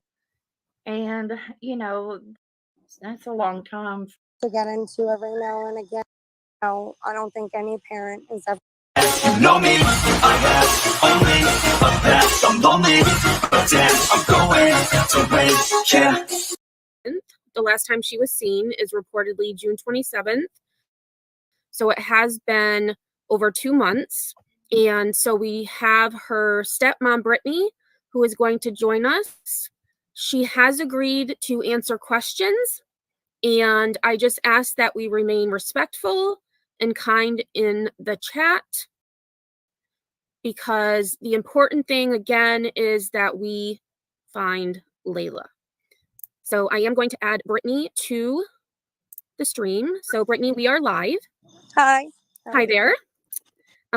Welcome and thank you for reaching out. Yeah. A lot of people in chat are eager to hear Layla's story, and Yes. we're all hopeful that she's found. Now I have an honest question. Would anybody even know who Layla is if it not for Betty? And that's an honest question, because I never heard of it except for Betty. So I don't see any other bigger creator covering her. So did we learn about Layla from Betty? Yeah, it's definitely been something that even as a step parent, something that I was not intended to face with. And I, definitely don't know how to, of course, handle a situation like this. So, I don't think any parent is ever prepared or, ever thinking of what is, the right thing to do or not to do, of course. And so we just, of course, just reacted and wanted to stay proactive. And when I first got the message from Jennifer, Layla's mother, at like 7:50 in the morning, it was the last Sunday that we actually heard from her, stating that, she was in fact okay at that time. Layla did not have a phone. She was using, in fact, somebody else's. And she was reaching out through Messenger on Facebook. So I know a lot of people were like, oh, well, why not call the number back? Well, if we had the number, we would. So, there was just a lot more to it, other than just calling a number that we didn't have. So, when she said she was okay, as her own mother, speaking for Jennifer, she, just kind of brushed it off and was not, taking it in a serious manner at that time. I guess she just thought that she wanted time, to herself, because Layla was in fact going through things, in life, and what 20-year-old doesn't, Layla wanted to be, an adult and mom so bad, and she, became a mom and an adult, but as she saw, it wasn't as. Thank you, bless mom. Okay, let me just state, I want to address Laura Lee's comment. It's, in short, it sounds like Layla's out of her mind on drugs. She was paranoid and thought the cops had warrants for arrest and has been on the run, was seen in the woods without her shoes. Okay, paranoia from drugs, been there, but paranoia from drugs only lasts until you come down. It doesn't carry on out after you come down. It could be coke induced, could be meth induced, but as soon as the drugs wear off, your paranoia is gone. So I have a hard time believing that unless she's consistently on drugs, but to be gone this long sounds to me like something happened. Who said Brian Laundrie's innocent? Cracked up as to be, but she definitely found herself involved in some things that, every kid finds themselves to get into every now and again, but she just kind of got lost into it, getting herself involved with a boyfriend, that was involved with, drugs and crime. And when, you're involved with things like that after so long, you just kind of tag right into it, with your significant other. I don't really care what anybody says, majority of the time it's either you're going to go right into it or you're not, and you're just not even going to bother being with the person. But majority of the time, when you're in a controlling relationship at that moment, she did what, she wanted to do. And that's what, she wanted to do. She wanted to be with Michael. We tried getting her out so many times, and, she just didn't want that. She wanted to be with the boyfriend, and she wanted to, not leave his side, which I can understand because, love makes you do things, that you normally wouldn't see yourself doing, especially at a young age. But, we try to guide Layla as best as we can, and do the things, that we thought as a parent was doing right, as far as, guiding her, because we can't make her do anything that she just doesn't want to do, so no matter the bribery and, no matter the endless talks and things that we would want to do, we can only guide her, but she has to do it herself, but I have a quick question. What has happened to Layla's phone? Why didn't she have a phone? Okay, let me just point out why I would never cover a case like this. And I'm an ex-addict, so I'm not, I'm a recovering addict, so I'm not saying anything against addicts at all. However, what I will say is if she's an active addict, then it really doesn't matter if you find her because she's going to go right back out. If she wants help, she knows where to get it, assuming nothing happened to her. Okay, I'm basing this on just assuming that she's alive. So the fact that she hasn't come home, she hasn't turned herself in, to me, this is kind of a waste. Because again, if she is found, she may just go right back out there. To me, there's so many other cases that are way more better outcomes than this. This is why I don't cover cases like this. I really think it's a waste of time. As an addict, I can say that. It's a waste of time. Unless she wants help, which if she wanted help, she would have gone and gotten help. So Layla's phone was confiscated through law enforcement.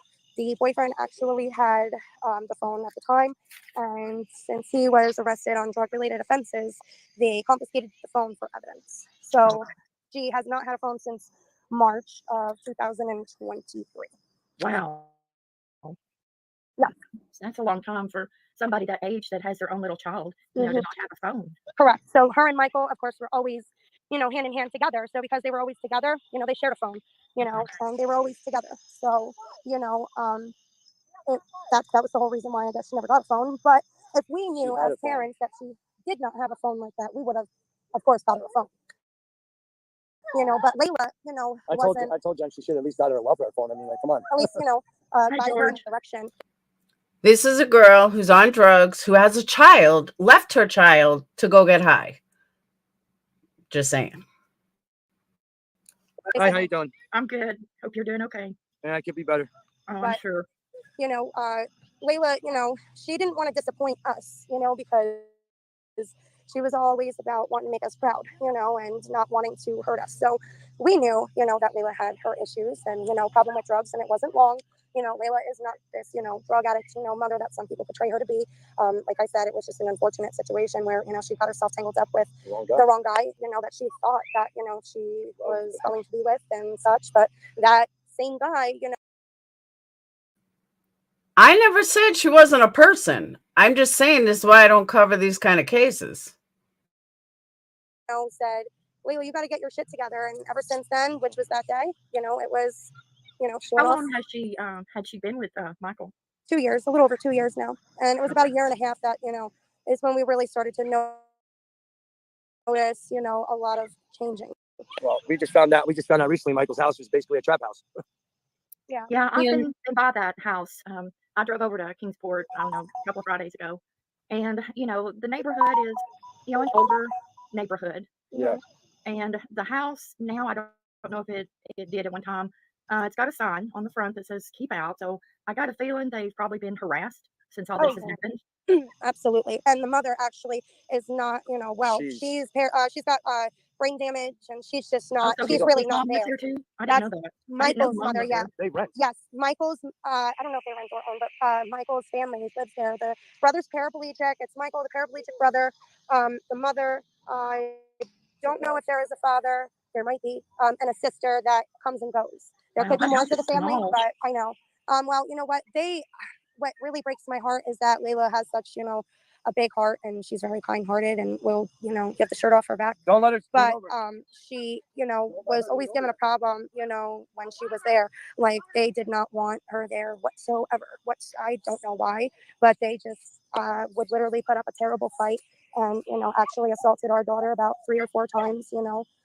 Just because she was there, right? And it's heartbreaking when your hands are tied, and we're here in New Jersey and she's there in Tennessee. Right. And I can't obviously throw her over my shoulders and get her in the car, and I had to respect the fact that she loved this guy, as much as she did, and wanted it to Well, work. her being the age she is, I mean, the minute that you try to say you can't, she will. Right. Yeah. And she'll go after it even harder. Exactly. You can't do it. Yep. Yeah, And but what I don't get is if Jen seen how bad my daughter's well-being was, why wouldn't she act on it? Why wouldn't she call Tennessee, have her locked up, so she'd go into a program or reach out to me and tell me, like, because she would reach out to us, for anything else if it had to do with Yeah, her being over 18, I don't know how much involvement, the state would have done since she is an adult. But like you said, she could have reached out to you. And I mean, if Right. nothing else, you could have come down here and checked Right.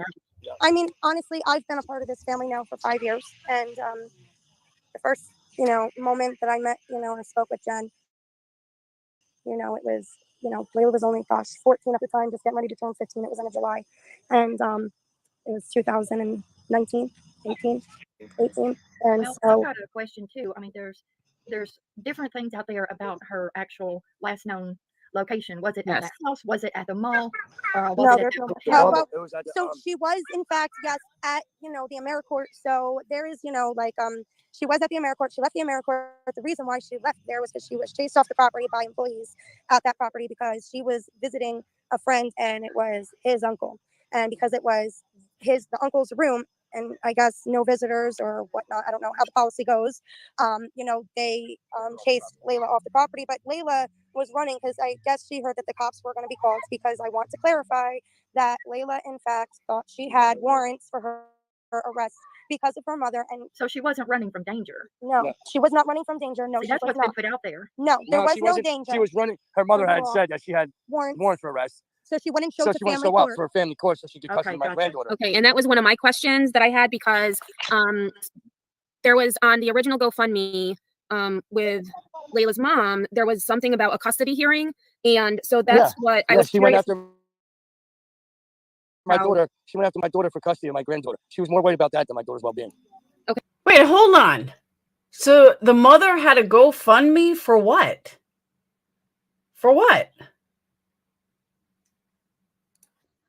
Okay, so the custody was between Layla and her mom. Yes, correct. Okay, and I do have a question. There's actually quite a few questions in the chat. One of them being, this is kind of a two-part question. Was the boyfriend questioned, and was the house that Ellie searched, does that have anything to do with him? It was searched, and Once- he was interviewed and questioned and everything else. a couple times, Yeah, a couple because once the Holly Bobo Act kicked in, and our detective filled out the application actually for Layla to see if she qualified, because the Holly Bobo Act is for young endangered adults, and that's not just for a missing person. It actually intensified the alert, and it makes it become something. So she was able to qualify for that. So once that kicked in, TBI got highly involved, and once, some information came through and they were involved and more resources opened, they, sellers. So, and they polygraphed him and, through the questions that, was asked, he passed. Yeah, I'm taking Jen to court. I'm definitely going that route. That's a given. I've already got a lawyer set in place. So. And there was another question, and again, you may not know the answer to this, but the question is, why didn't... Hold on. So Layla and her mom were in a custody fight for custody of Layla's kid, and then Layla disappears? Okay, that's a little sketchy. And mom had a GoFundMe? So now mom's got the baby? If this was a husband and a wife, the husband would be the first one people look at. But because it's a mom, let me tell you, custody fights are not fun. So because it's a mom, nobody's looking at the mom like they would if it was a boyfriend? Why was the mom and her in a custody fight? No, I didn't, boo. Right? Hush puppy, that's kind of sketchy. That's interesting. Layla's mom at least let you both know that she didn't have a phone since March? I couldn't even tell you why she wouldn't tell me. It's unbelievable, and I flipped out on her about it.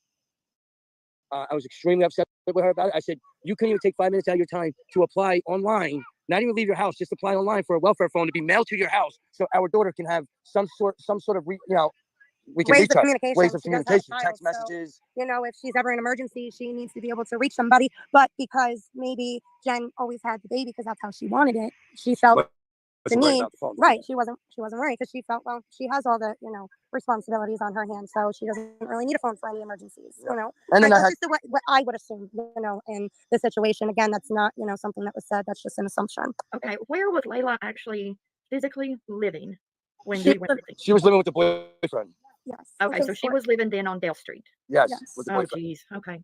Yes. And then she got kicked out. I guess the boyfriend kicked her out. No, They were a little originally, disagreement. he was originally living with her until the grandmother kicked him out of the trailer. She bought a trailer for her. And then I guess Michael wasn't paying, and they weren't just weren't doing what they were supposed to be doing. So Barbara obviously kicked them out. Because sold the trailer. It was, sold the trailer, which left my daughter with no option but to be homeless anyway. Yeah, homeless. there's somebody been putting out information that Layla had actually been staying at that AmeriCorps like for days. Well, the AmeriCorps, she was only there for about a day. She, was in fact, like I said, moving from place to place. Because again, she thought she had warrants. She already felt her three main, people like turn, their back against her in a way. At least that's how Layla was feeling, between the mom taking, full custody and control over Nova Grace, and then the grandmother, pursuing charges on her, for an incident that they had, and then the boyfriend saying, hey, the only reason why you're here is because, you say you have nowhere else to go. So I feel bad for you, but you have to get your shit together in the meantime. So, coming from somebody, that, thought that you loved and vice versa, she just went, she just left. What else? Well, let me ask you this. Was the relationship between Jennifer and Layla at a point to where Layla could not go and stay with Jennifer? Yes. So, yes, she was not allowed to. She did allow them to, in fact, to come stay with her since they, were having such issues on places to go and such. So they, she did allow them to come stay with them, one time, but, things did not go, accordingly. Things were going missing, they weren't doing what they were supposed to do. And we do have to be mindful of, Nova Grace and her well-being, of course. So I can understand where Jen comes into play as, being overly protective, for Nova, because at the end of the day, who else would have been at that moment? So we are highly grateful for that and for her, to be able to do that, because at the end of the day, where would have she been if she hadn't done that? Right. Yeah, I would hate the thought of her being in state custody. I would have left New Jersey, but I'm going for my granddaughter too, because I'm worried about her well-being too, being in the custody of Jen's hands.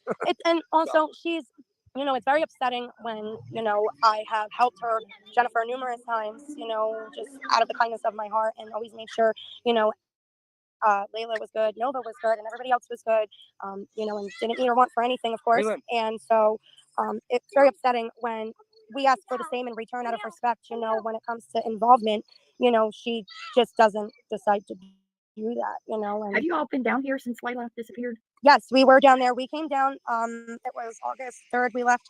And we were down there till Tuesday. So it was that Thursday, and we were there till after Tuesday.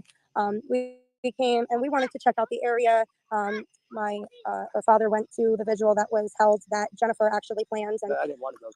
that we were actually not included in. It's not that he didn't want to go to it. It was more hurtful that he wasn't, or we were not included in planning, all this, because at the end of the day, if it wasn't for us pushing the story, filing the missing persons report, she probably wouldn't have even done that. But because now that she has eyes on her and she sees the benefits that she can reap from this, that's why she's now, engaging in posting and going on social media platforms. And Yeah, she's on TikTok quite a bit. now she is.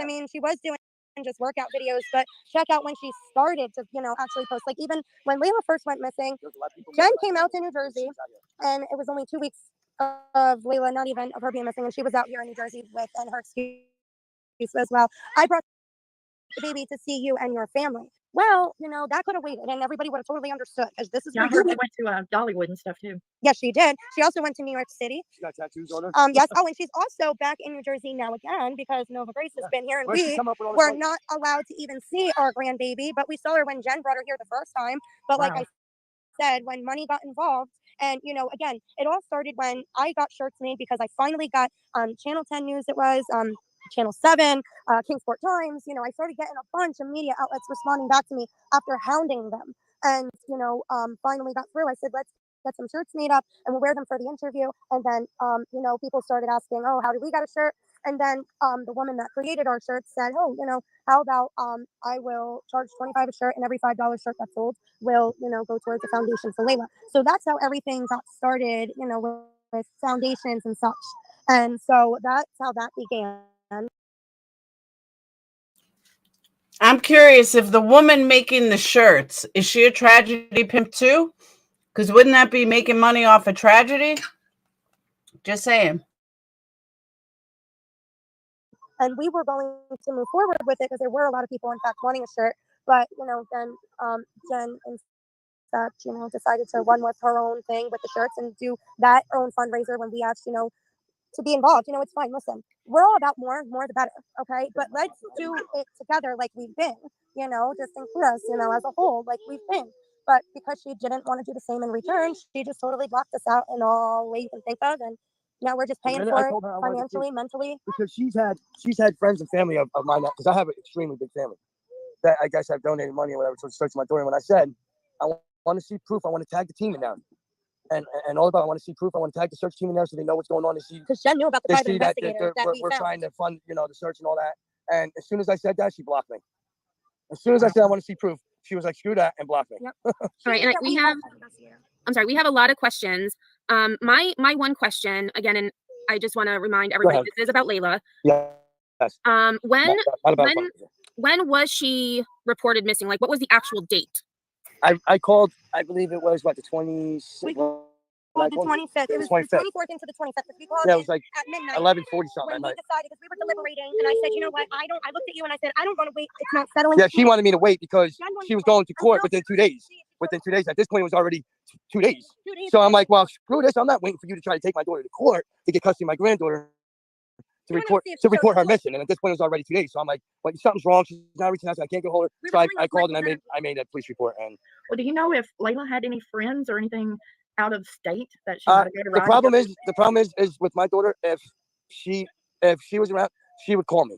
My daughter would call me real quick and let you know where she is. Yeah, she would call me and tell me where she's at. She'd ask me for help. I've always helped her. I've been helping my child her whole life. Jen don't give her money like I did. She'd call me, Dad, let me get 200, let me get 300. I give it to her no problem if she needed, like if I had proof, but we were not enabling. I wasn't enabling. That was when, she was doing the right thing, and becoming a new mother. She was doing those things, working, cleaning. She actually liked doing the hotel cleaning, and she was big into that for some reason. But she, she would call, but she was doing the right thing. But once, we knew she wasn't, that's when we had to give the tough love. We couldn't enable her, because I didn't want it to be our $40 or $20 to take our daughter out. I wouldn't be able to live with that. She calls us for her birthday, usually a month before, because we usually give her about $300-400 every year for her birthday, but we don't give it to her all in one shot. So she calls us a month before, and we start giving her payments. Like every couple weeks, we give her payments. until she's paid off. Well, she has not even reached out to me for that. Well, That's do what's you know telling me if something's any of wrong. do you know if any of the professional search organizations have been contacted, like EquiSearch and all those? I'm gonna try to get on Real News, Max News. Wait, I'm not gonna familiar talk to with top Texas people. EquiSearch. I'm not familiar with Now, that. EquiSearch had actually been in the area before 2 years ago with the Mhm. disappearance of another child from that area. So they Okay. are they do it on donations only. I think it's an organization, and they'll come out and they're very organized to Okay. help search. I don't know if anybody's contacted them or not. No, we haven't contacted anybody. We've been trying to do more footwork on like detective work and people like calling, figuring out who she was with. Trying to get more of the we're doing pieces more put detective to the work than, puzzle that's missing, because than worrying somebody about- knows something, than you worrying know. Have you because- found out anything at all from the PI that is shareable, or is well- everything still under wraps right now? Well, I mean, it really all depends. Ultimately, RPI has been putting, some of the things that were, missing to the puzzle, like how she got from, said friend's house to the AmeriCorps, and how did she get to, the AmeriCorps to the marble slab. And that's where we figured out, that, from her going to the AmeriCorps to the marble slab, is that being her very last location at the marble slab ice cream place, where she was at. That's how we found out, the information, and putting more pieces to the puzzle, because ultimately a PI is not law enforcement. So you just might, depending on how they come and associate or talk to the people that were involved with Layla, they could feel in fact comfortable and speaking with her, and that's what we are and all hoping for, Right. that somebody is comfortable to say something, and it's been working slowly but surely. I just think in time, when the time is right, the truth will truly unravel. But And so I have my question is, because there was a lot of confusion with dates. So if you called, really like, we'll say the 25th, because it was close to midnight, what has the private investigator, does law enforcement know, where was she from the 25th to when she was seen on the 27th at that marble slab? Yes, they She was do. at a lady named Jen's She house, was right? so first, from leaving Michael's house, she left Michael's because again they had their little disagreement. Layla went to a friend's house, and from there she was waiting to be picked up to leave Jen's house, and this is at like 4:30 in the morning. And so supposedly Michael was supposed to be showing up there to pick her up, because she in fact asked him to. But by the time he got there, she was already gone, and we couldn't figure out, who she was with and who she got that ride from. I mean, there has been a lot of information that's been put together, because that's where we had last. That's all we knew, was she was at a Jen's house, and that was it. So from Jen, she got a ride to the AmeriCorps, to be with friends, and to still be away from the boyfriend. And then she was, running off the property because she heard about, cops coming. And yes, she did, run through the patch of woods. I did see somebody in the chat asking about, taking the woods as, a theory. Yes, she has, and she did. And she took the Greenbelt Trail, where the East Commons Plaza is, where she was last seen, which was in the back of, I guess, the Commons area, where she was coming from the trail through the field. There was a gentleman that did. The old man seen her come out of the field. She had dirt on her shoulder. She was all discombobulated. Didn't know what was going on, obviously. Stumbled away, asked for a cigarette, didn't get a cigarette, stumbled away, and was going towards the ice cream slab, right? She went to the ice cream slab. A woman stopped, and she, gave her nourishment and, drink and ice cream, whatnot. And, was having a conversation with her and was talking to her and asked her, where are your shoes? And because she didn't have any shoes on, for a couple of days. Because again, remember, she was chased, she ran, off the property from the motel, because again, she thought the cops were coming. So that is why she didn't have any shoes on. So she went to go get herself shoes at Five Below, which Five Below is like right across the way from the marble slab in the plaza. And she did not make it to the Five Below, and she, never got her shoes. So just the marble slab is at one end of that shopping center. Yeah, and I don't understand how they below have is cameras. at the other end of it. It's quite a ways to walk, but Yeah. So what, two things. First is, what happened that warned you that Layla should be reported missing? Like, what was it that caused you to do that? I tried reaching out to her. Well, first, yes, but when I got the message from Jen, she shared, the information from Michael saying, that something's wrong. I haven't talked to Layla in like 24 hours, and I haven't seen her, and I'm always with her, which is accurate. Yes, they are always together. But remember, you were the one, that told her she just had to get her shit together. So, what did you expect? So, we were going off of his energy the whole time, because he was insinuating that something was wrong, and I'm like, why would he be, in fact, thinking that something is wrong with her, So I said, well, it can't hurt, and she's not answering us, so, why not, let's just be, proactive and, call. We did speak with Jennifer, and, gave her our thoughts, in the matter, and said what we wanted to do. And she, basically said, I know my daughter, you guys basically don't. And she's very smart. And she, will, come around. But whatever makes you guys feel better, and gave us the thumbs up.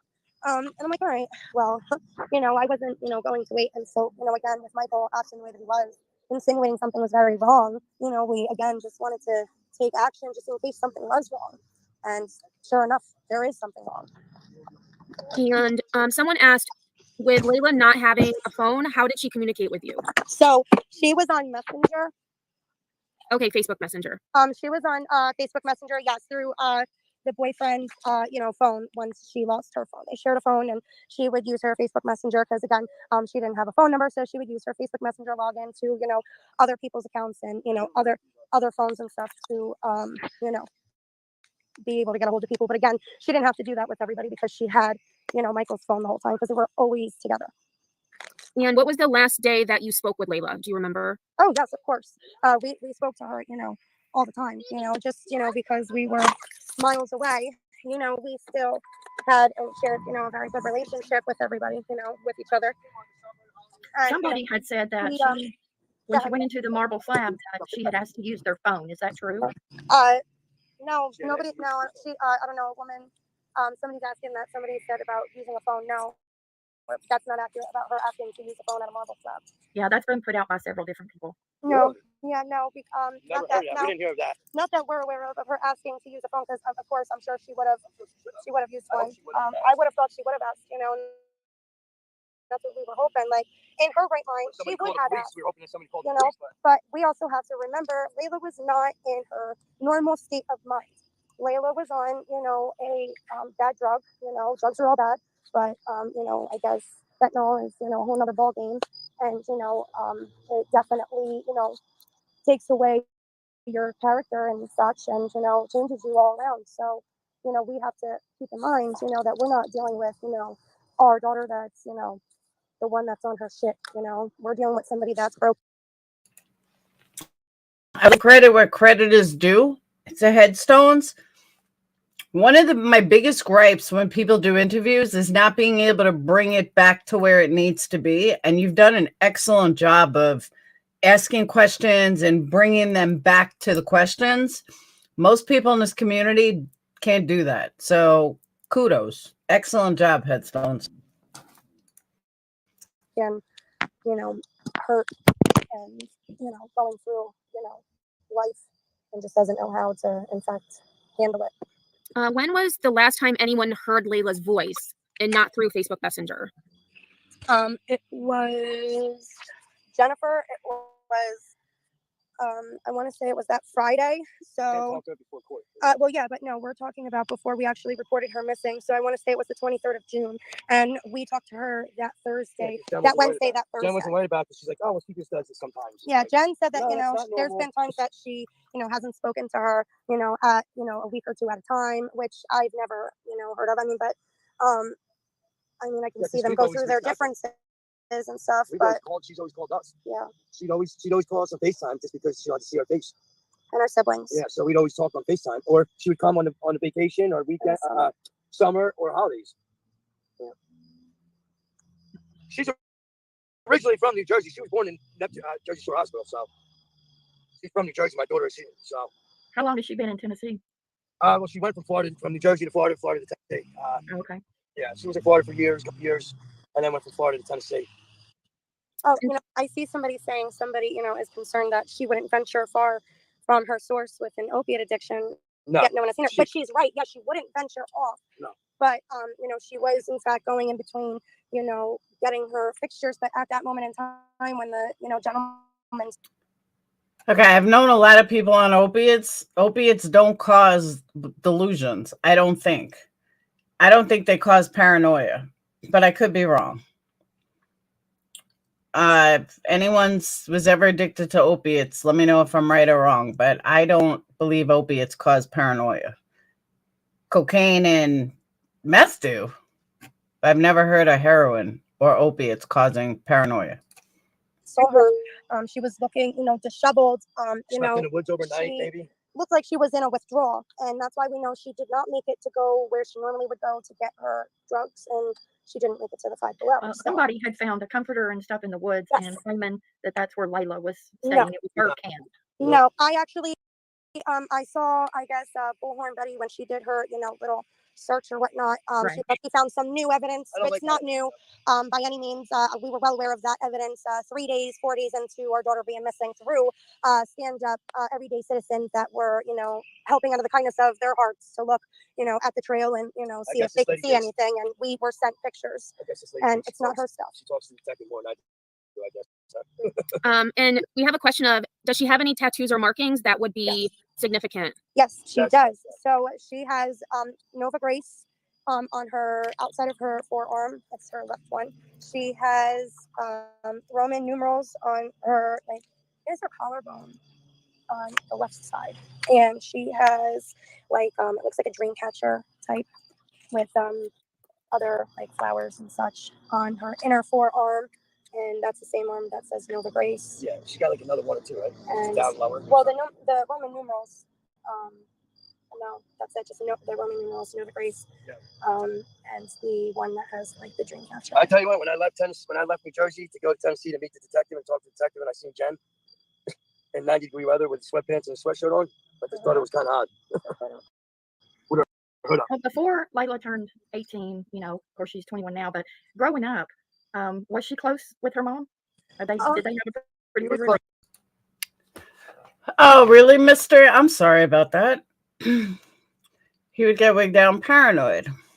See, I didn't know that opiates can do that.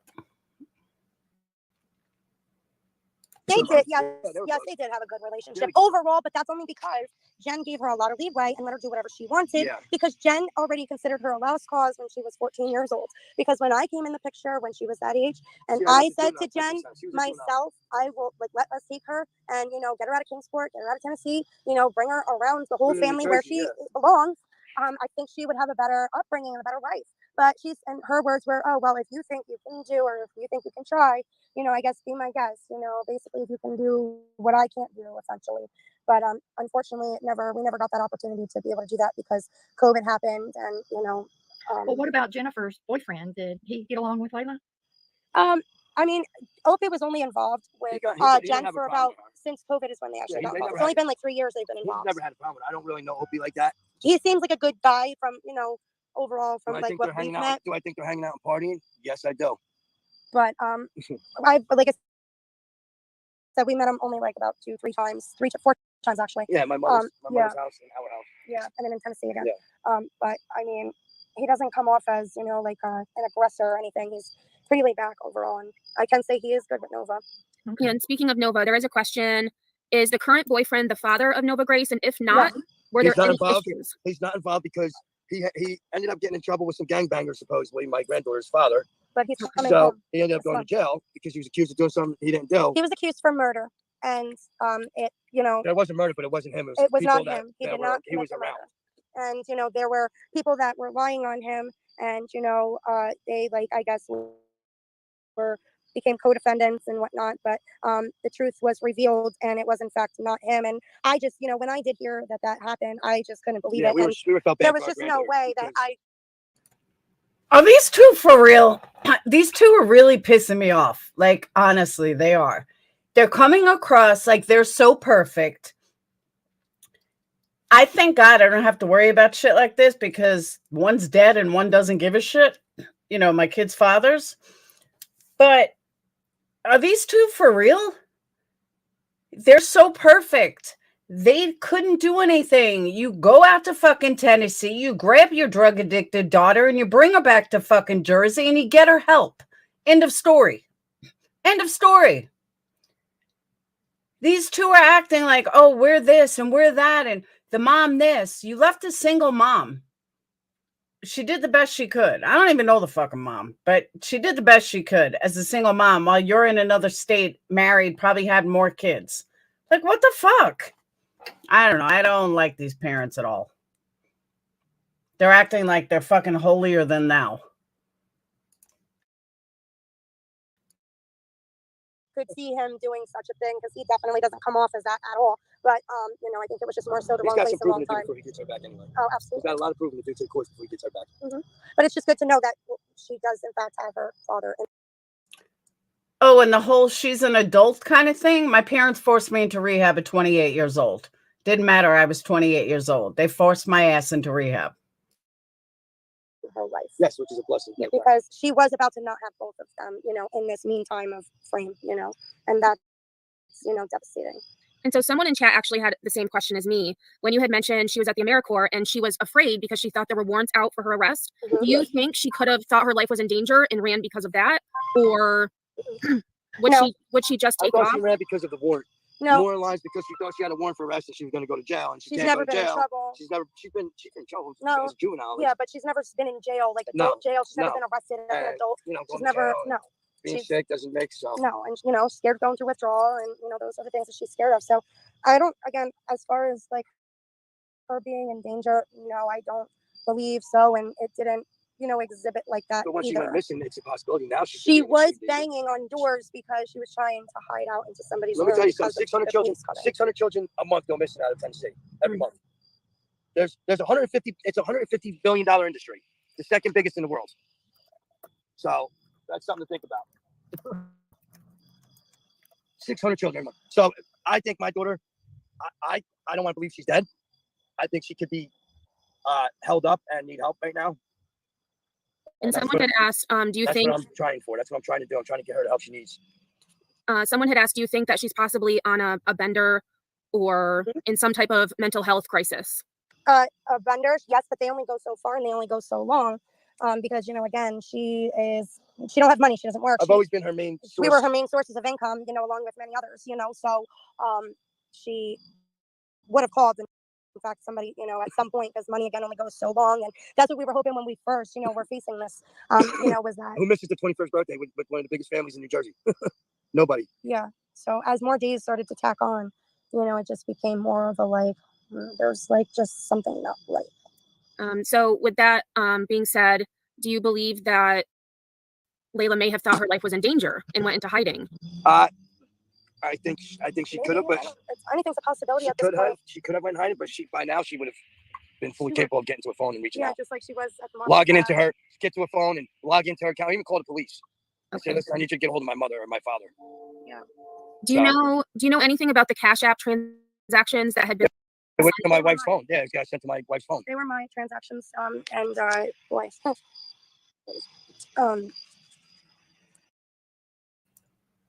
Sorry, Phoenix just called. But Laura Lee, what are you talking about? Who's asking for donations? Why don't they give it right to the PI? Do they have another GoFundMe?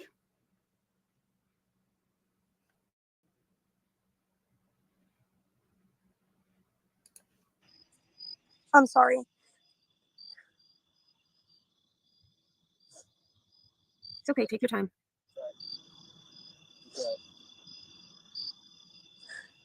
When I got the first message, you know, in request of like $99, which was so random, you know, and it just said 4, and it was just like dot. And I was just like, I just won't forget it. You know, I looked at, you know, my husband and I said, let's go take the kids to Chuck E. Cheese, you know, and because we got to give them some type of normalcy too, you know. And so we were just walking in and that came up on my phone and I'm like, holy shit, like what? And, you know, then I started to interact, you know, I paid money to get, you know, information to see if it was her. And once I started to ask questions, you know, like that I knew that she would have the answers to, you know, I just knew that it wasn't her. But so you thought it was went on for a while. You thought that was a request from Layla? At first, I did, like, because in the beginning, you know, I didn't know what to believe. Like, I can't tell you all the thoughts. I can tell you all the theories. I went from maybe, you know, somebody does have her hostage. You know, maybe somebody is, you know, on her, you know, Cash App. You know, because they don't want to get in trouble. And yeah, we do live in a sick world. And, you know, maybe she does owe a lousy $100 to somebody and, you know, they're in need desperately and whatever. I personally think somebody's got her. But, you know, I don't know. So, but then I also thought, well, man, you know, maybe she's capitalizing the situation. Maybe it's in fact Layla requesting money. And does she even know we're looking for her? Does she, you know, I don't know, like maybe she's, taking advantage of this because her mother led me believing that, it was Layla potentially capitalizing the situation, taking advantage of, her being missing, and just so she can get money out of, whomever, because she was missing and thought maybe, she could get more money because she's out of money. Her mother literally led me to believe, that it was in fact, potentially Layla, and then the detective was even believing that. And he's like, let's put an end to this bullshit right now, and then we just had to wait and we, couldn't find out, right away. And it took time, and then just more information came in and then things were like, oh, but then I started to think, well, because that's all I can do during this, time is think of every theory and possibility. There's a and little bit I of thought it was confusion. my boyfriend. What?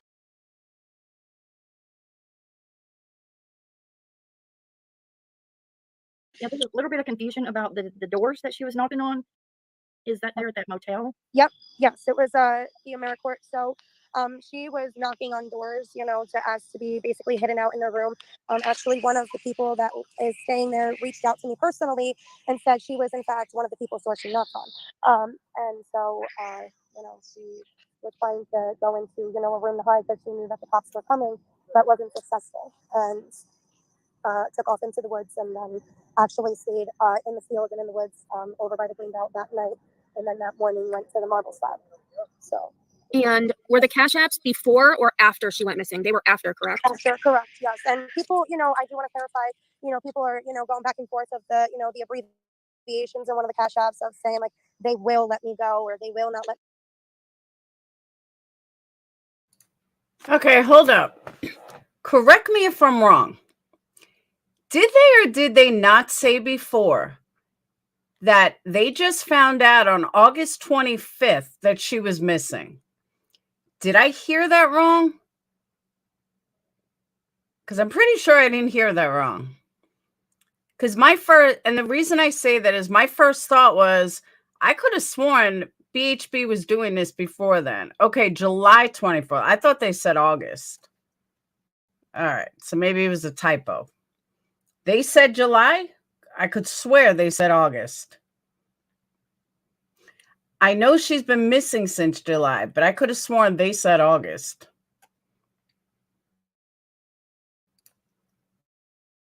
Let me go, but it's they won't let me go is what is being meant. And while I was receiving the cash app request, what was odd is I was on the phone with Michael, the boyfriend, and I just after thinking it over and over and over in time,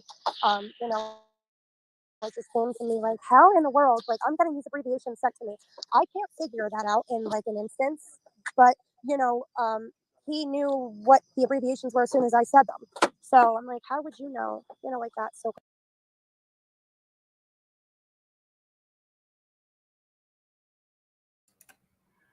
I thought the dad said last month. Okay. Has anyone seen GoFundMe by the mom, by the grandmother? I am doing this on behalf of Layla's mother. This is the only official GoFundMe for Layla and her mom, Jennifer. On June 27th, my step-granddaughter, Layla Marie Santanello, disappeared. Just vanished in the snap of a finger. Up to this point, we have used GoFundMe money to cover the vigil and shirts to spread the news that she was missing. So right there, the shirts aren't free. So they paid someone to make the shirts.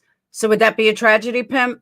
But from this point forward, all funds will be used as a reward for any tips that result in locating her. We believe that someone does something and is not felt compelled to come forward. We are raising money to help them compel. And they've raised $3,000 from 30 donations.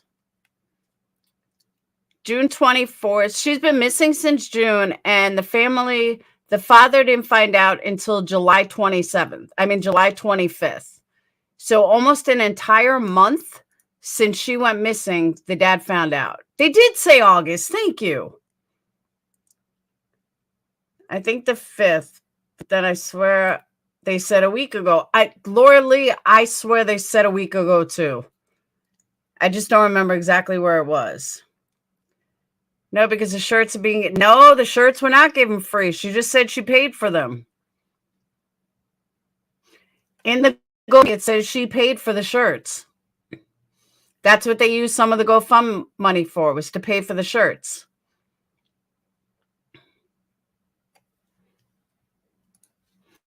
So right here, in the past, the GoFundMe money, where are we? We used GoFundMe money to cover the vigil and shirts to spread the news that she was missing.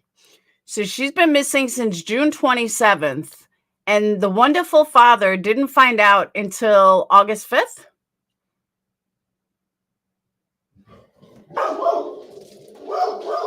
You know, perfect family over there. Just saying. Yeah, according to the no, the shirts were not free. She hasn't been seen or heard from since June 27th.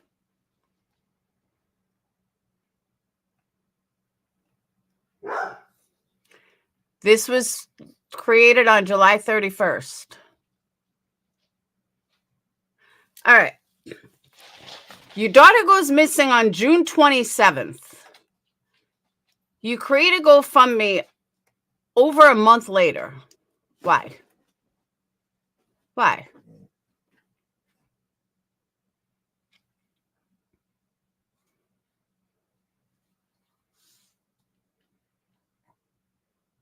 Sketchy. Yeah, it sounds like mom and dad don't communicate. However, for a missing child, I would think I would let the dad know, but the dad. Okay, let's go on. Dad said, and wonderful wifey said that they talk all the time, that they constantly talked to her, but yet they didn't know for over a month. Yeah. Sorry, not buying it.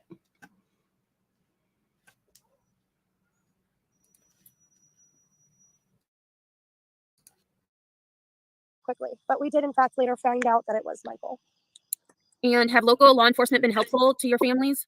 Yes, our detective has been phenomenal. Honestly, he's really, honestly, been doing a lot of effort. Our detective has been great. You know, the only reason why we did get a PI is because, again, we want more answers just like any other parent would, and it's never going to be enough, you know, for any parent until it's, in fact, the job is done with. You know, but more hands-on and more eyes to things are better, you know, so that's the reason why we went with, you know, a PI on top of having, you know, the detectives that we have. Yeah, Detective Claire's awesome too. Detective Claire has done a lot of work for us. Where is the boyfriend now? Is he? I don't know. He doesn't have my daughter on his Facebook no more. Got rid of her and the baby real quick.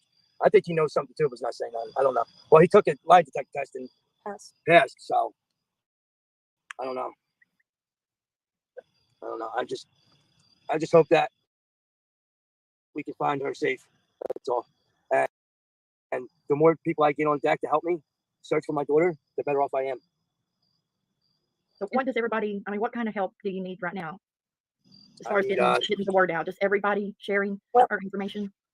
I'd like to try to get her on Real News, Max News or something. I'd like to try to get up there so more people can see that she's missing. You know. Maybe we could get, you know, another professional to see or get on board, but, you know. No, we're going to be going back out to Tennessee once I do a couple jobs and catch up on some bills here. Yeah, because financially we, you know, invested everything into this. I haven't been able to work right, and I'm the bread. Here we go, the plea for money. Winner of my family. I haven't been able to think right, sleep right, eat right since I've been going through this. So it's been a little difficult for me to even. And I'm a builder. I'm a builder. I've been building houses for 25 years. So it's hard for me to go and talk to customers and this and that at this point in time with what I'm going through. Right. So I mean, and I have 5 children that I love dearly that need me too. I have one. There it is. He's got 5 kids with a new wife. And the other one was just forgotten about. 1-year-old, a 2-year-old, a 4-year-old, a 10-year-old, my 16-year-old daughter, and then Layla. So, I mean, I got my hands full here. And did Michael tell you he passed the lie detector test, or was that law enforcement? So it was both. It was both. The analysis report came back. It was all well and good. So, but Michael did tell us too. But they do have other things in the works that they are, looking into. We obviously can't talk about it right now to nobody, Right. Because it's an investigation. Right. Oh, there is 4 other things lined up right now. Yeah. That So. we're waiting on. So. But once we do get, the okay, To we'll speak definitely, yes. let everybody know for sure. Right now, I can't talk about it, but once he gives me the okay, I'll let everybody know. All right. So with that, is there anything? And actually, there's a lot of confusion about the cash. You have to buy candles. Apps. A lot of people are still asking about Michael. How did this person get your Cash App name? Because I already sent money. We sent my daughter thousands of dollars throughout the year. That's how. Yeah. He logged into my daughter's Facebook. And Cash App. Because he had all her information. Okay. And then my daughter sent me, I'm thinking it's my daughter, like, oh, my daughter, let me do whatever she needs to be done, and it's somebody else. Yeah. So he should have to pay for that too, for the threats and all that too. So. And which, listen, that's not really the, All right, dude, let's call a spade a spade.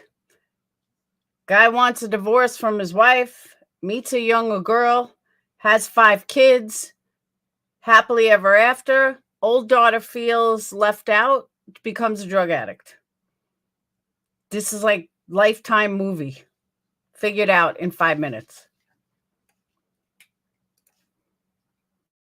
our main concern right now. But at the end of the day, what I can say is I understand he has, a very bad addiction.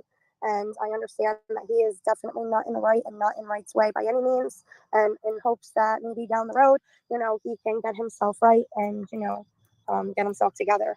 If anybody that's listening that has young children that have a phone, make sure your children have a backup battery charger pack in their book bag in case their phone dies. It's extremely important.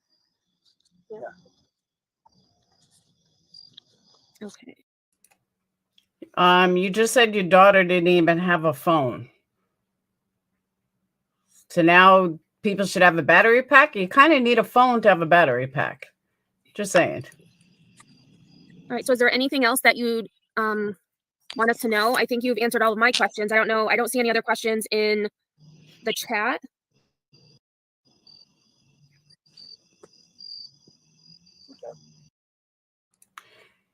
No, I'm talking when she said when you learned about it. When did you learn that she went missing? He said August 25th. So is there anything else that you'd like to say about Layla? We're not going to give up. We're gonna continue to look for her and spread awareness.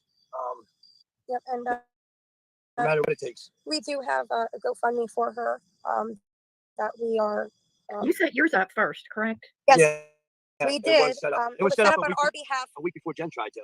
Yeah, it was actually probably longer than a week. And yes, it was a woman that I worked with in addiction and mental health agencies, and she, started it on our behalf because again, we have been so dedicated, into this, from day one, from picking up the phone, to the emails, to endless phone calls. And I know, listen, that doesn't cost money. I get it. Friends of my But friends of the boyfriends, friends of everybody. There is a lot of people. We've been through so much in these past almost 70 days going on. You wouldn't even believe it. Have your head spinning. Yeah, I mean, there's a lot of people that have helped, and the least that we can do, is try to give back in some ways, like, when they do ground searches, and that's something I also want to clarify with. Oh, yes. And there was a question about the searches in chat. Is there, in fact, a search party? And then also, has law enforcement searched everywhere they feel necessary at this moment? So they are not done searching. They have searched about 60% of a 320-acre perimeter, where she was, by the marble slab in the woods and the trail at that time. But due to there being so much water from the rain, they could not complete it. We did speak with the detective in regards to the search. Now, we can't, just go searching for. Yeah, she did go missing in June. The first GoFundMe, or the GoFundMe by the mom's friend or whatever, started on July 31st, a full month after she went missing. For somebody, or put a search team together to go search for somebody, especially when there's an open investigation. There are proper steps that you have to take. Because I know a lot of people say, why haven't you gone and searched, family gone themselves or friends or whatever? Because we need to have a referral through the sheriff's department in order to go ahead and do something like that. Because of, again, evidence, liabilities and such. So that is, in fact, very necessary. You cannot, in fact, just take it upon yourself to do. Yeah, there's somebody on here that thinks you can. No, you can't.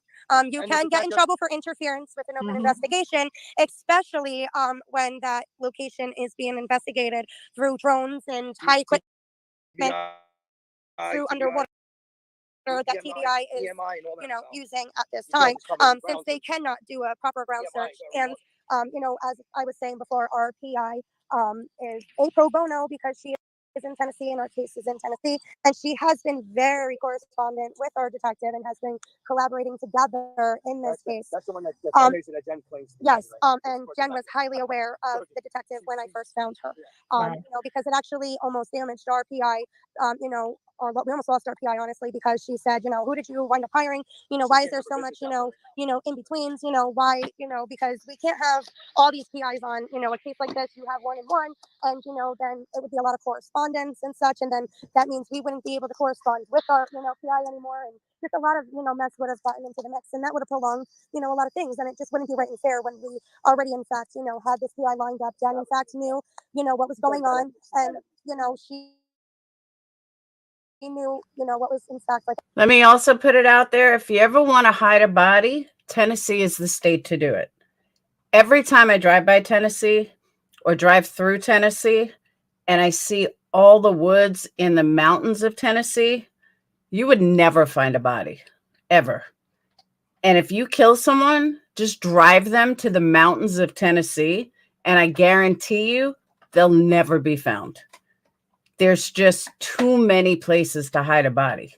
You don't even have to bury them. Nobody's going to look there. They're just go to the hills. It's crazy.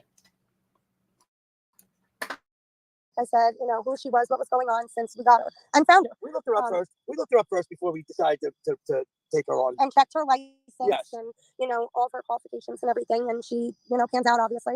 But the only time any money would come involved with the PI is doing ground searches, because there is, again, equipment that's needed, referrals, you also got to think, people need to eat and drink too, so this is why we wanted to, put something together, and be able to give back in some way, to help expand Layla's search and get as many as people as we can on board, to find her and, look for her, because that part does cost money, but on top of, yes, we live in New Jersey, so it is very costly to, do this, driving back and forth from New Jersey to Tennessee and back with, 4 kids and, 5. When y'all come back down here that, I Yeah, will finally meet you in Kingsport, and I'm not going to film anything. None of this will be for content. This is to meet with you and help you figure out something if we can. Yes, all right. Find Layla. This is not content. This is to help you find your daughter. Yes, okay. Thank you. Yes, everything thank you. everything counts. And a couple of people wanted to know, with the PI, does she inform both you and Jennifer yes, the yes. information? Well, yeah, she. As of now, I believe she does tell her. Because she did ask me, or how did she want to go about it? I said, because she was aware of our situation, did she want us to just, correspond, and just telling her, because that's how it's been. I have been the one that has been leading, the way and stuff. What everybody wants to know is, why does Jennifer need to get another PI? She doesn't, and she's not. She better not. She doesn't have any intentions. She better not get another PI involved. That's what this money is. With my daughter's case, because I've already had one set up. Well, a certain creator is begging for money to get a PI for Jennifer. Yeah, well, then she shouldn't be. Well, yeah. Well, I did notice that, but it switched to reward money, though, because they had no PIs lined up, because I will tell you, there is not many PIs in the state of Tennessee.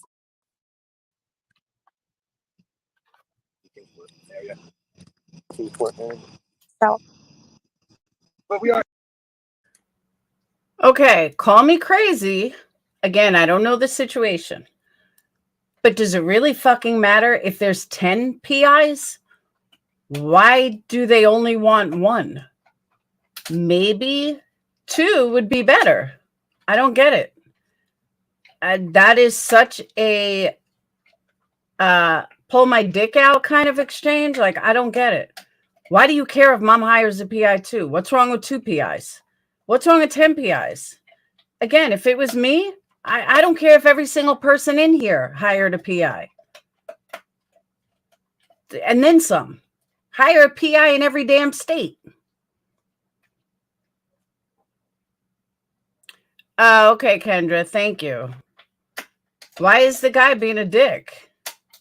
Who cares if the mom has a PI? It out for a minute. What did you say? Oh, I said that there what? Oh, there's not many private detectives in the state of Tennessee, so I know that I knew she wasn't going to get one. That's why she changed her GoFundMe description to reward money now. Well, the certain creator, they have not tried to contact you, correct? Not that we are aware of. No. Okay, that was a question in the chat. Okay. Not that we are aware of. But at first, Yeah, I believe Jennifer's the mom.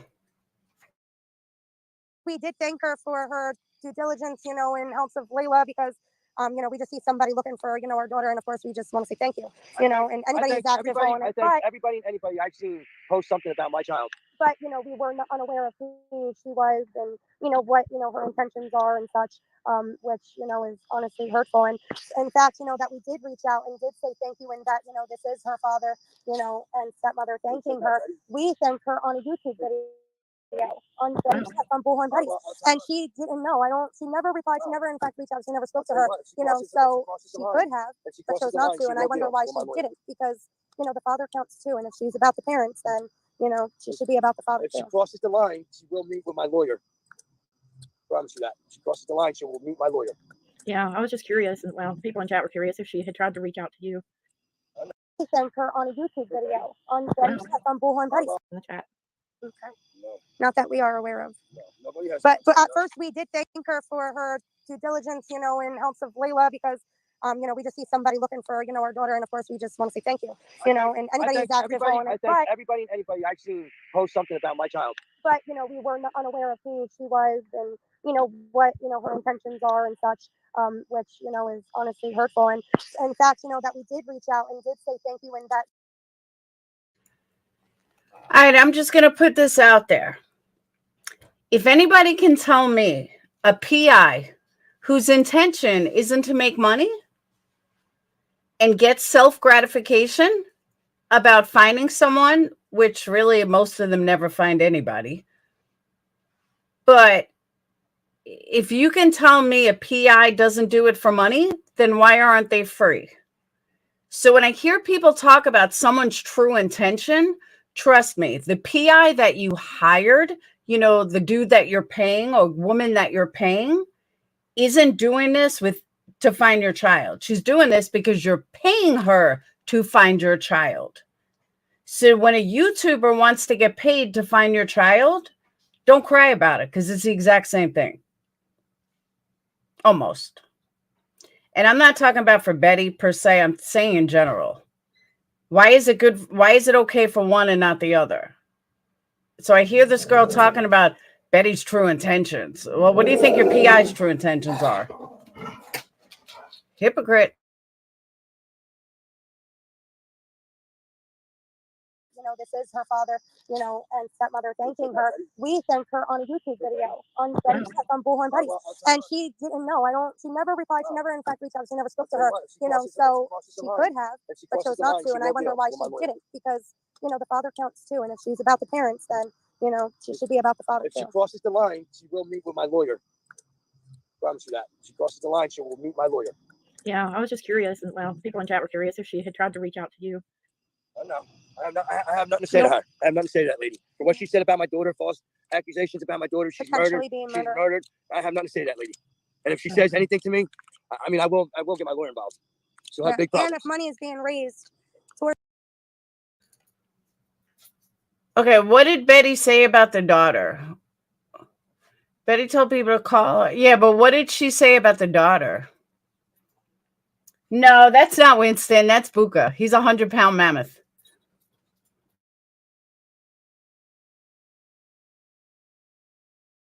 Her, and we are unaware of what is being raised, and if it's not going to what it's supposed to be, my lawyer will take action. Yes, because again, you know, it's about Layla.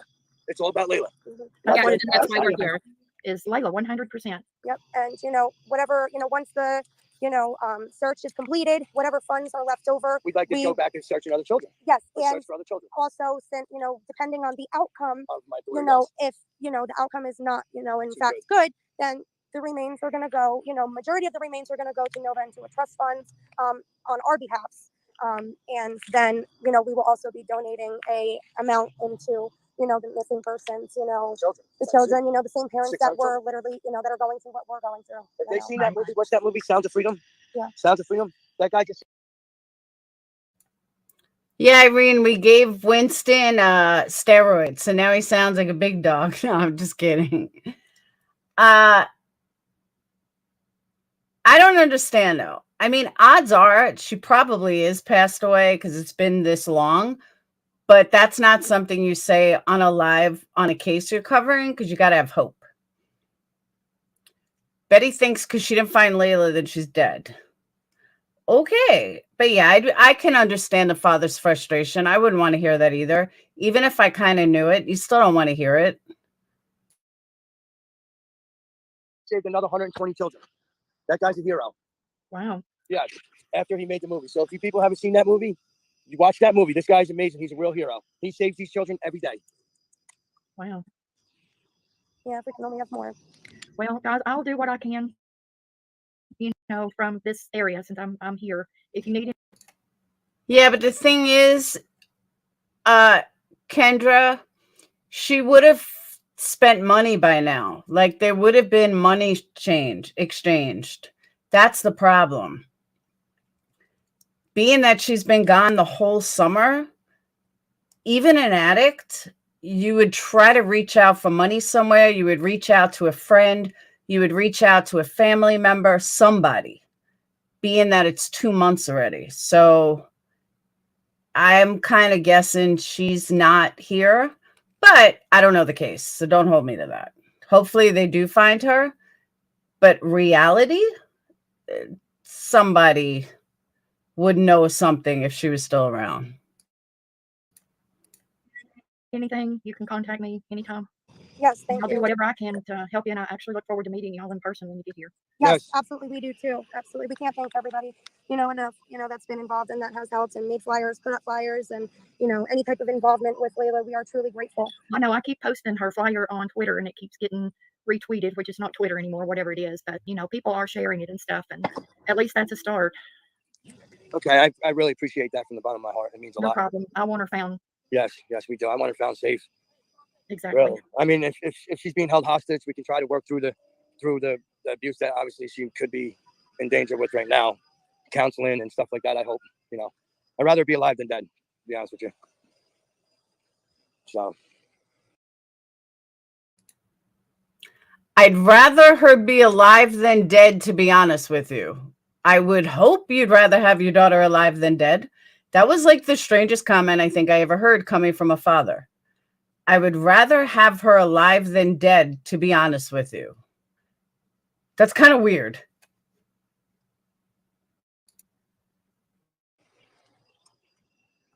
So any last words that you'd like to tell us about Layla? She's amazing. She's really good-hearted. She was a good mother. She's a good daughter, and that's pretty much it. She lights the room up when she smiles. Amazing. She's amazing.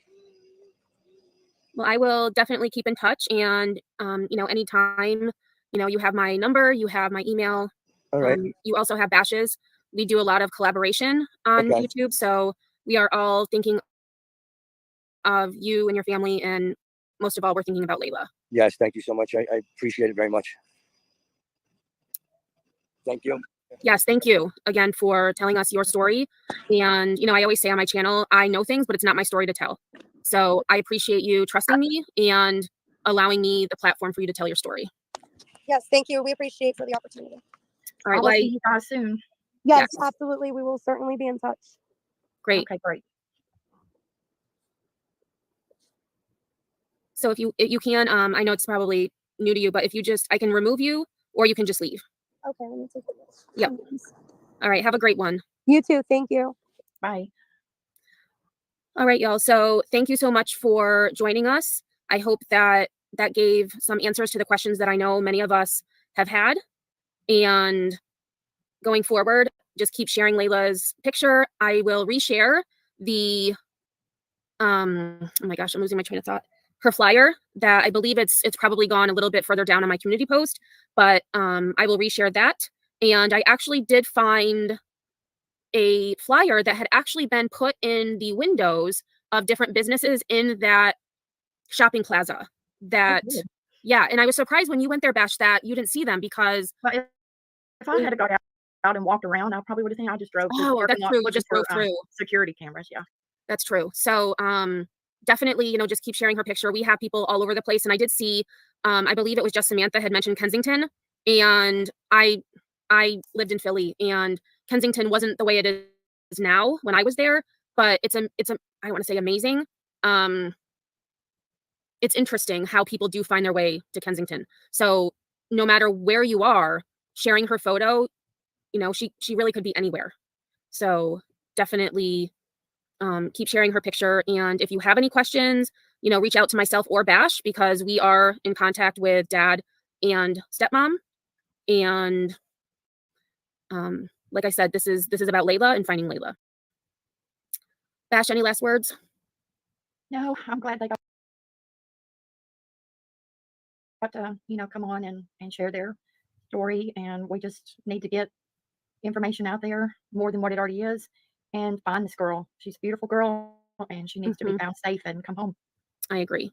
So I hope all of you have a great night. Tomorrow will be my 2K celebration. So that is scheduled for 7 o'clock Eastern. So I hope to see you then.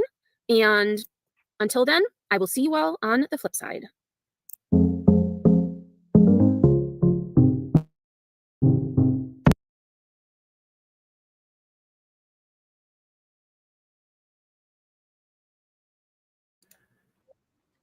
Okay.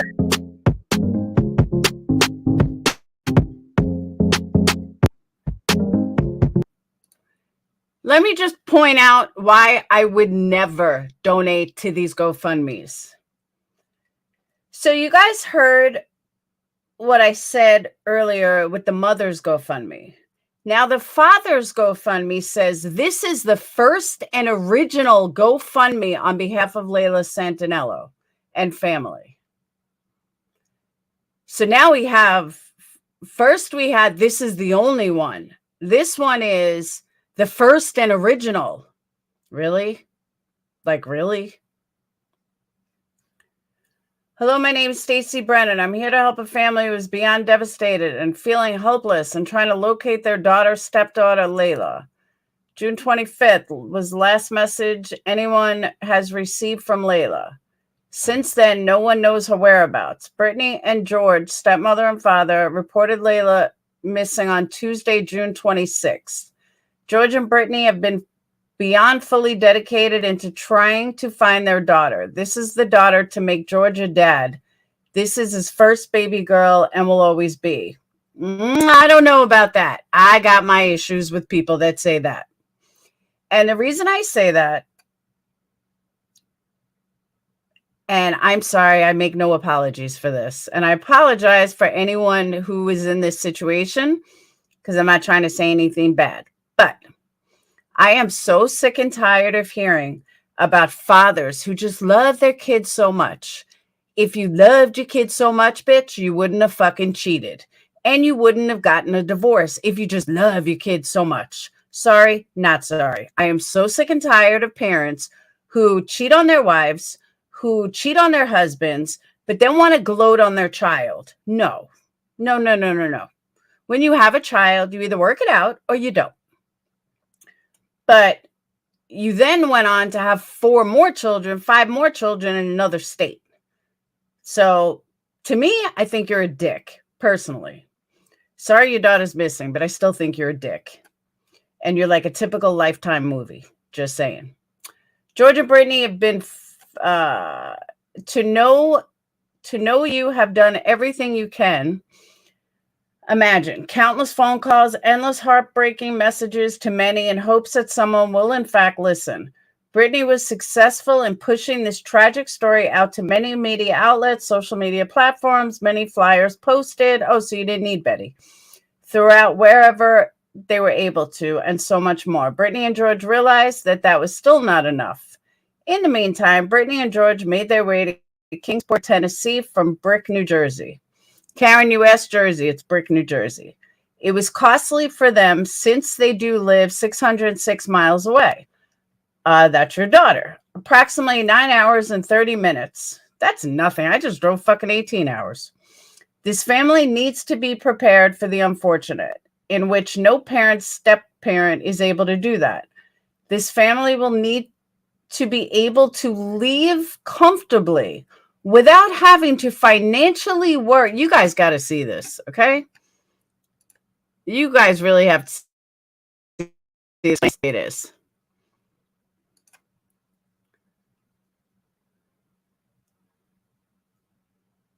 Notice these words that are capitalized. This family will need to be, I think she meant live comfortably, without having financial worry when needing to leave in an instance. Brittany and George were able to retain a licensed PI in the state of Tennessee. I can assure you that a private PI is a hell of a lot more money than driving from Jersey to Tennessee. Probably 2 tanks of gas. It's not expensive. In hopes that the family will be able to receive the missing information and finding Layla, Brittany, George, and the family are in hopes to continuing in expanding Layla's search. All donations will be directly towards any needs for Layla's search to help ease financial burdens for this family during this tragic time. Unfortunately, life does not stop when being faced with the unimaginable. Please help this family that is in despair. We greatly appreciate all of the pouring support from many, the donations, and all the thoughts and prayers. Okay. Why would they put this picture of her up? I really can't think of a worse picture, but what's interesting is they have 150 raised of 2,500. 2,500 in Jersey isn't getting you very far. Now, will that 2,500 pay for a PI? Probably not. Why the goal is so low, I do not know. But mom's GoFundMe is 50,000. Tell me why mom's is 50,000 and dad's is 2,500. Mom raised 2,000 of 50,000, and dad raised $150 out of 2,500. So is the family certain? No, I think they're back in Jersey, which has got to be hard. I mean, I'm not going to lie, but I'm also not going to bullshit my people. If God forbid something happened to one of my children, I don't have life insurance on them. I don't have a big savings account. I'd be like, guys, I'm fucked. I can't even bury my child. I can't even cremate my child. I am fucked. I'd be honest though. I'd start a GoFundMe and be like, I don't have it. I live paycheck to paycheck. But this is the pictures they're showing. This is what's on the flyer. I don't get it. It's people who never really had money. Yeah, but they have money. He's raising 5 kids.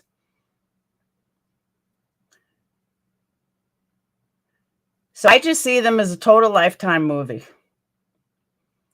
Mom and dad fighting. He probably cheated on mom with this younger woman. Yeah, I used to have 300,000 per kid. Not anymore. I got nothing now. But they have money. You believe me, you can't live in Jersey. Karen, how is Brick, New Jersey? I mean, he's got 5 kids. And they're all young, so I'm assuming that she's younger. Exactly, niece. But that's what I'm saying. I would tell everybody, like, oh my God. Or my kid went missing, or I don't even want to use my kid. I'll use someone else's kid, my cousin, something. I just don't want to put my kids in that aura. But on a positive note, Phoenix called while you guys were, while I was playing that. He said to me, Mom, I've been thinking about this all day. I said, what? He said, I think I know why I'm not homesick. I said, okay. He said, because I'm just meeting so many people and everyone likes me and it's just such a warming feeling. I was like, oh my God, I'm so happy for you, Phoenix. I was like, okay, you don't have to be homesick, but I'm so glad he's happy. Cheaper in the South to buy a house. So is Brick nice though? Yeah, he said all his kids are young. I don't know. I just see him as being a cheater. Okay, raising 5 kids, but they said every birthday they gave the daughter 300 to 400 every birthday. Doesn't sound paycheck to pay. No, I'm saying I am paycheck to paycheck. Shouldn't be done for 5 other children's well-being. I'm glad for, yeah, that's what I'm saying, niece. Like, I can see if you really need it. You know, like, for example, the mom. I don't think if my kid was missing, I would be able. I know I did, Crystal. I was hoping I didn't tear up when I was telling you guys. But now that you said that, now I have little tears again. So, as a single mom, I can understand. Like, I don't think I can make candles knowing my kid is missing. I couldn't make candles if my damn dog was missing. You know, I'd be all over the place. So I understand where people would be like, you know, I can't work. They're my whole life. They're all like that. I get that. And I would donate to that. But I'm not even seeing that here. Brick is nice. All right, let me look.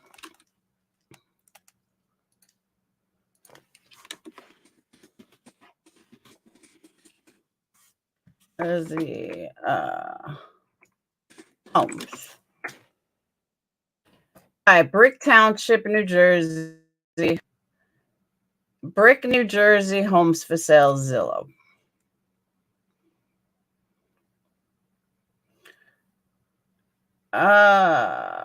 It kind of looks like Long Island, but a little cheaper. About 400 for a shit. 500. Yeah, it's not bad though. It's kind of comparable to here. Some of these are actually really nice, but then you have shit ones for like $250. Yeah, it looks like average home for sale is like $450.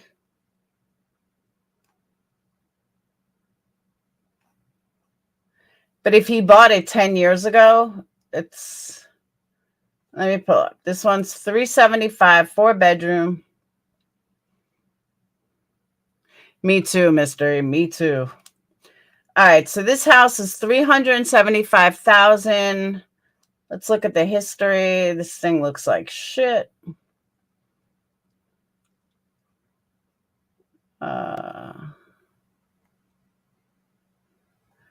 Yeah, it's a bad neighborhood. The schools are horrible.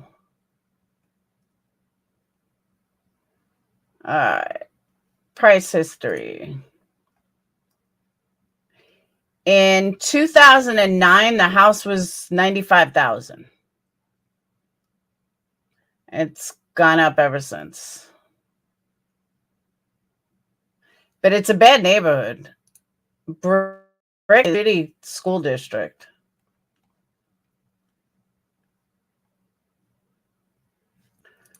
Let's see, it's a nice house.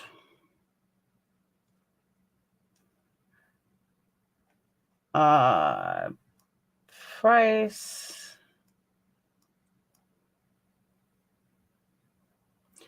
All right, price history. Whoop. In 1995, it was $167,000. Now it's $600,000. And the schools are a 4 out of 10. So yeah, Brick is bad schools. I don't know why people would spend $600,000 for a shitty school district. Why should go to medical treatment for Layla? Yeah, it's true. But you wouldn't use it. No, absolutely not, niece. But that's what I'm saying, though. You know, you hear about all these people. Just be honest. Like, I can't work. I can't think straight. I spend every waking moment, you know, obsessed with finding my child. I don't know why people just can't be honest about it.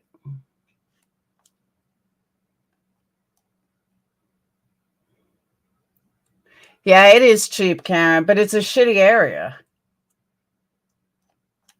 See, I go by schools. If your school is under a 7, you're in a shitty area. That's how my dad always taught me. You look at school districts. The better the school district, the better the area.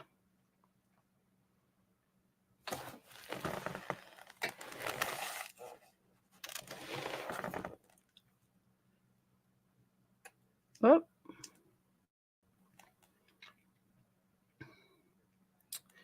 We have a train that goes to Penn. Yeah, schools are a big thing.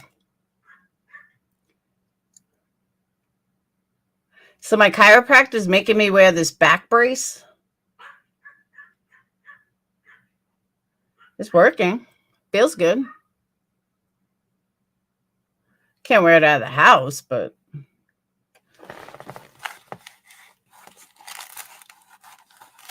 it like wraps around your waist. But it works.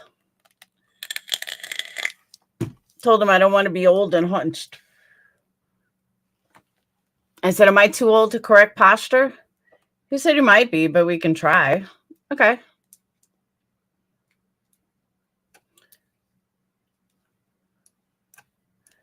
So, hey, Squirrel, move to a Jewish neighborhood, good schools. I don't know. I'm not in a Jewish neighborhood, and we have excellent schools. That only works in New York, New Jersey. Let's see.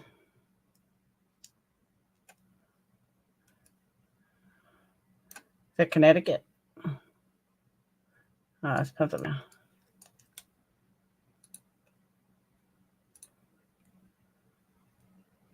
Did you list to the dad and stepmoms? Yes. Daughter always want to work UPS driver? Yeah. He's making me wear one.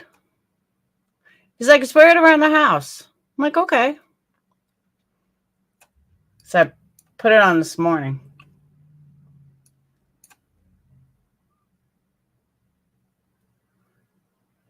Wow, parts of Maryland are nice.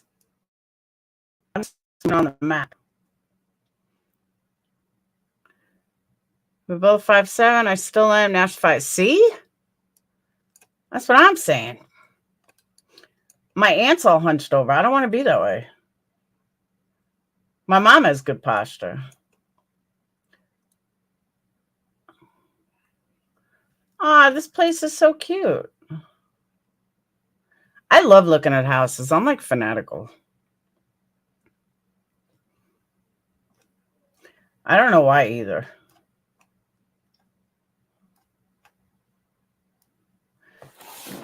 Hey, that's crazy. Talk about taxes. In Jersey, a $469,000 house came up as like $4,800 a month. In Virginia, it's only it's half of that. It's got to be taxes. Oh, that's bad school district too. Why do I keep pulling up bad school districts? Great schools, 9+.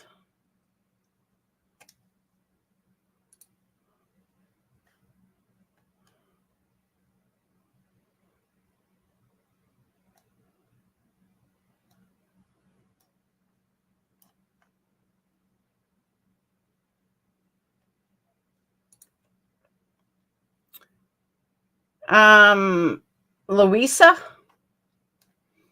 and I was somewhere else before.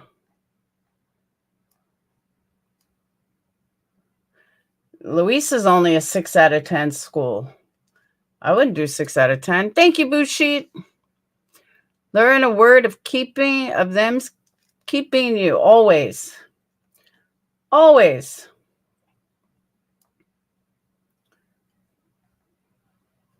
Hold on, I'm going to show you guys what I'm looking at. Otherwise, boring. I know. I am so happy for him. You have no idea. I was so worried about him being far away.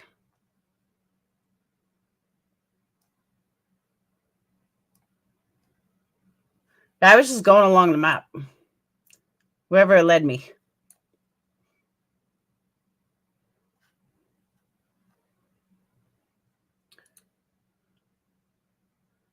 Farber, Virginia. That's cute, though. I wouldn't live in it, but that's cute. Nah, it's too old. See, I would never live like this. Ever. You couldn't pay me to live in the middle of the woods. Hell no. I'd be so afraid. I love Zilla too. I'd be so afraid that Jason's going to come in and kill me. Yeah, you couldn't pay me to live like this.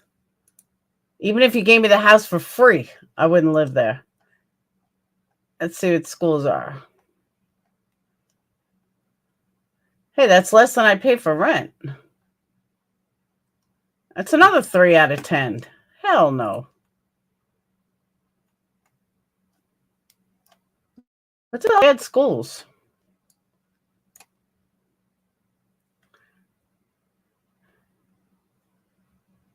Didn't I say thank you, Bushit? I would love it. No, not me. I don't do middle of the woods shit. No, no, no, no, no.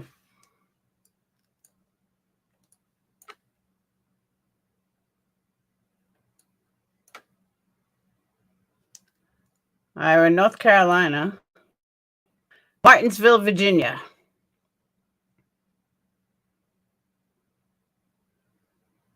I would live there. It's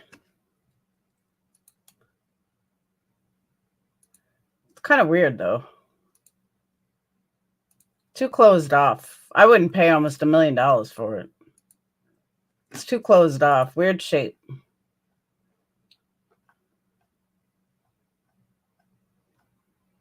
Oh my God, the schools are 4? Nope. Wouldn't live there either. Does Virginia not have good schools?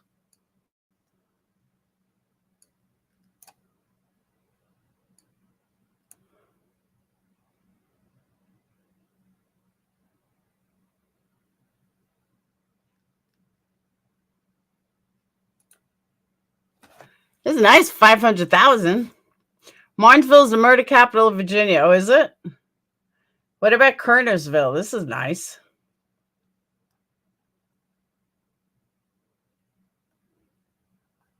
For 500,000, this must be in a shitty ass area.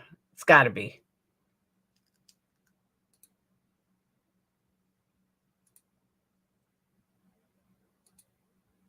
Too closed off. Old.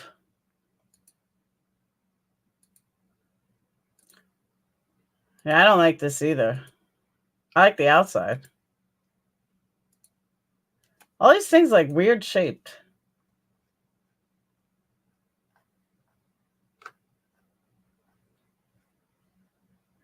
It's a 2 out of 10. Yeah, no. Now I know why it's 500,000.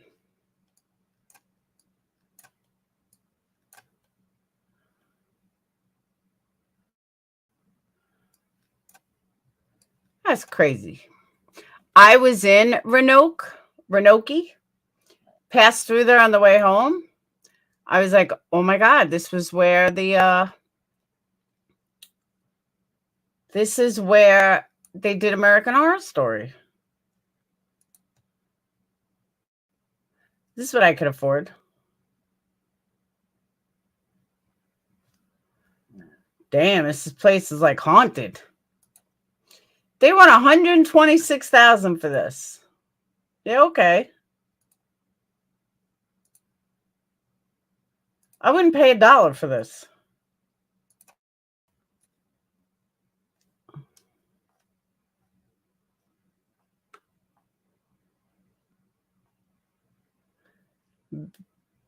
A 3 out of 10 too. Damn.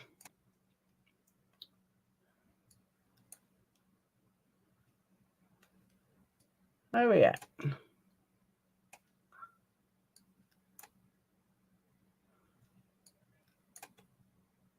And now we're in North Carolina.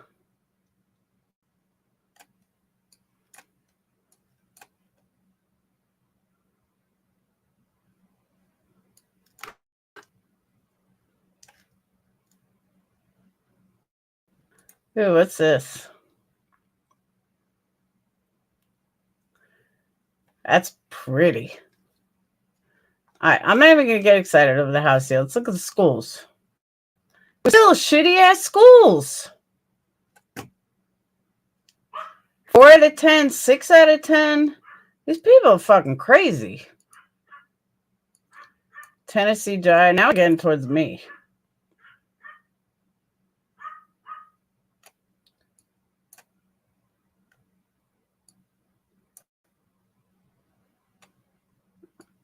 Georgia, Alabama. Now we're in. I don't know.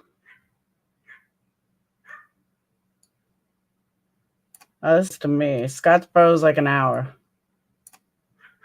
There we go.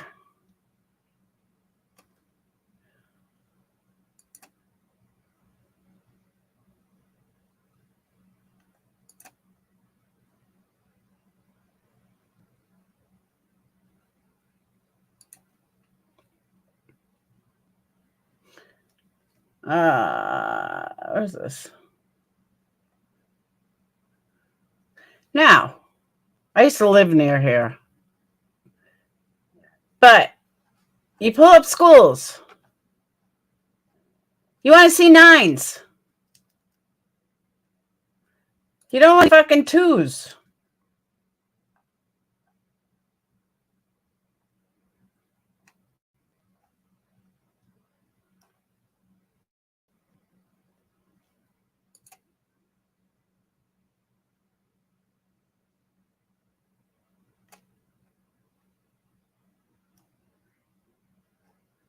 I don't know what this is.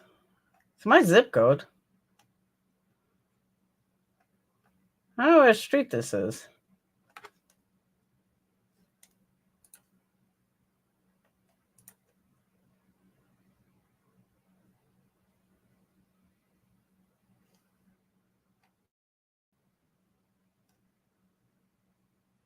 See, this is a nice inside. I don't like the outside.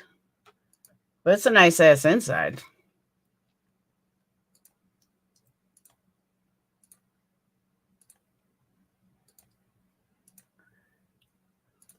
Again, it's a little weird. It's got a pool. How road is though?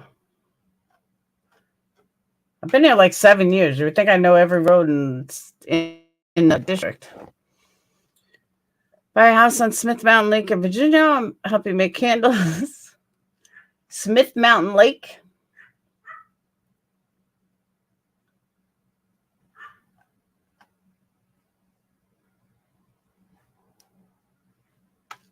I always look for houses in my area. Not like I can afford one, but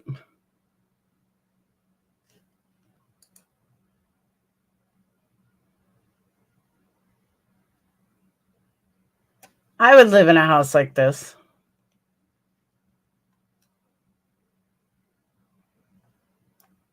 Nah, maybe not. Too closed off. I like open.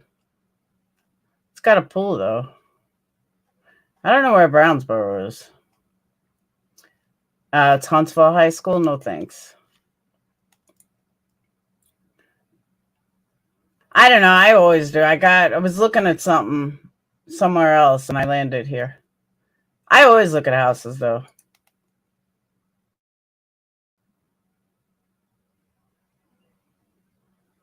That's cool.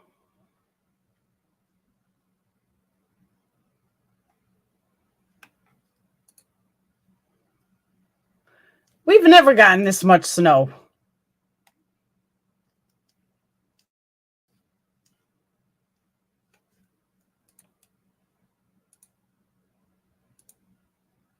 It's on the mountain.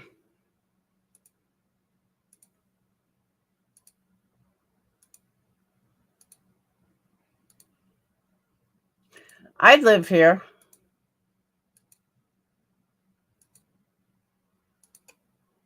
I don't know. Rooms are kind of small, though.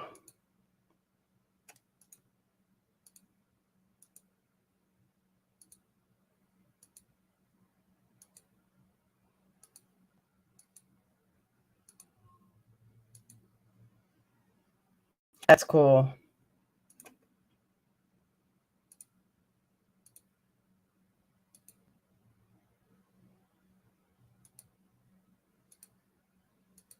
It's a weird layout, though.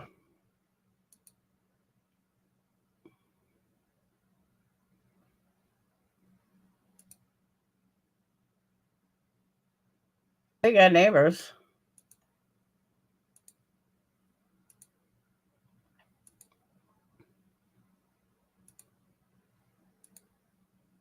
Kind of looks like a castle.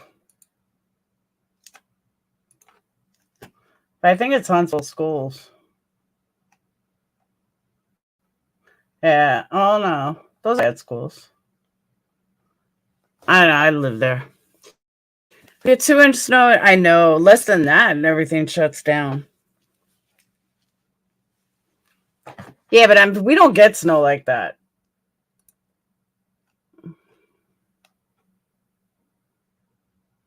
Ugly.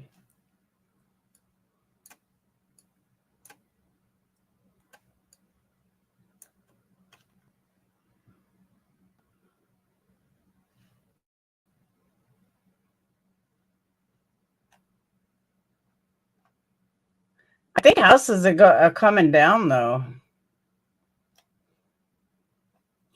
Looks like houses have gotten a lot cheaper.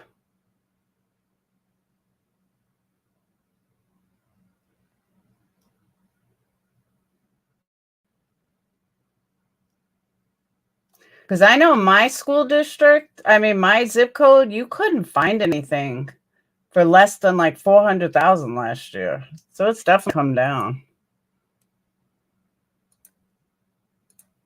Well,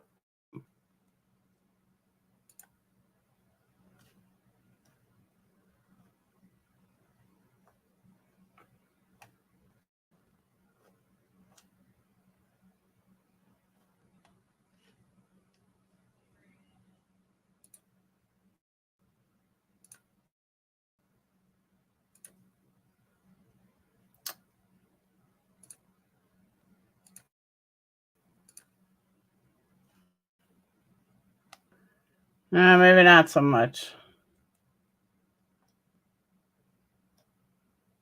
See, rents aren't coming down.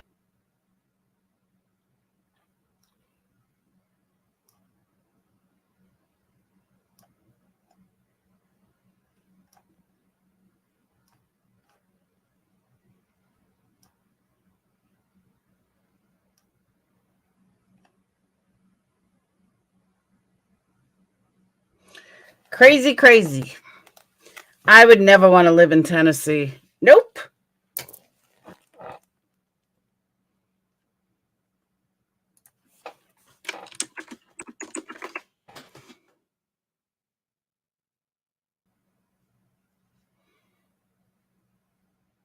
Yeah, they actually did come down a little.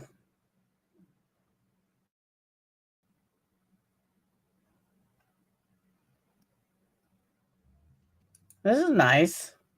If you want to pay $4,000 a month.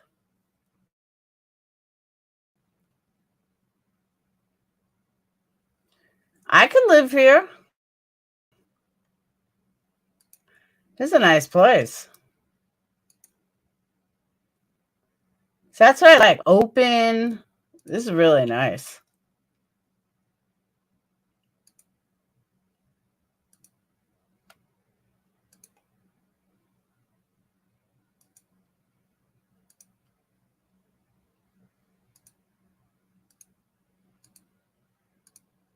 I could totally live here for $4,000 a month. That's some heavy begging though. $4,000 a month.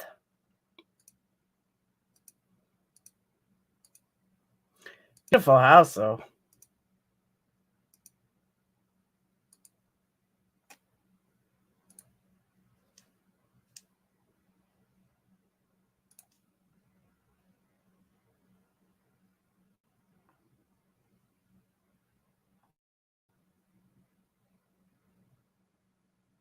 It's still for rent.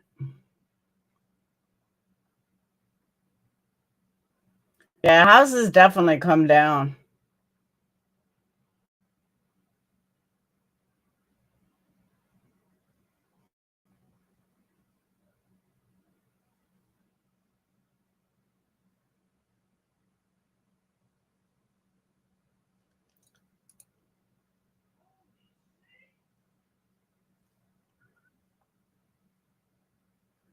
That's ugly.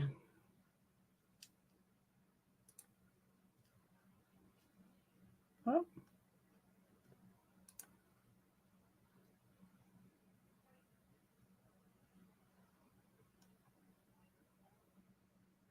Oh, this is right near me.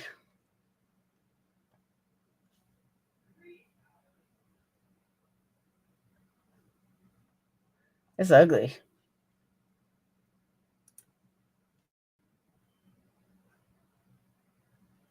That's it.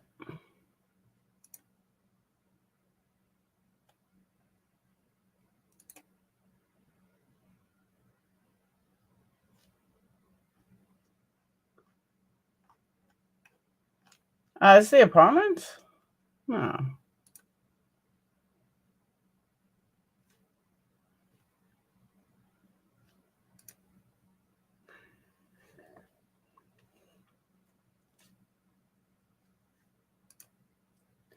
So this is nice on the inside, though. Nice and open. Beautiful kitchen.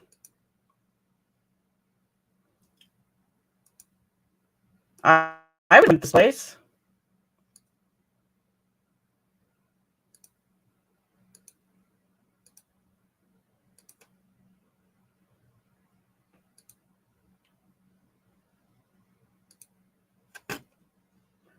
Wonder where it is.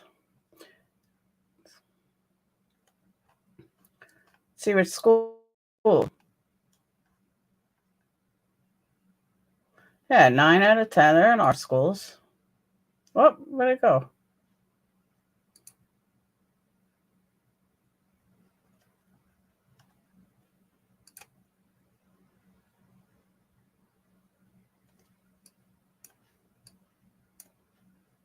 I don't know where this is.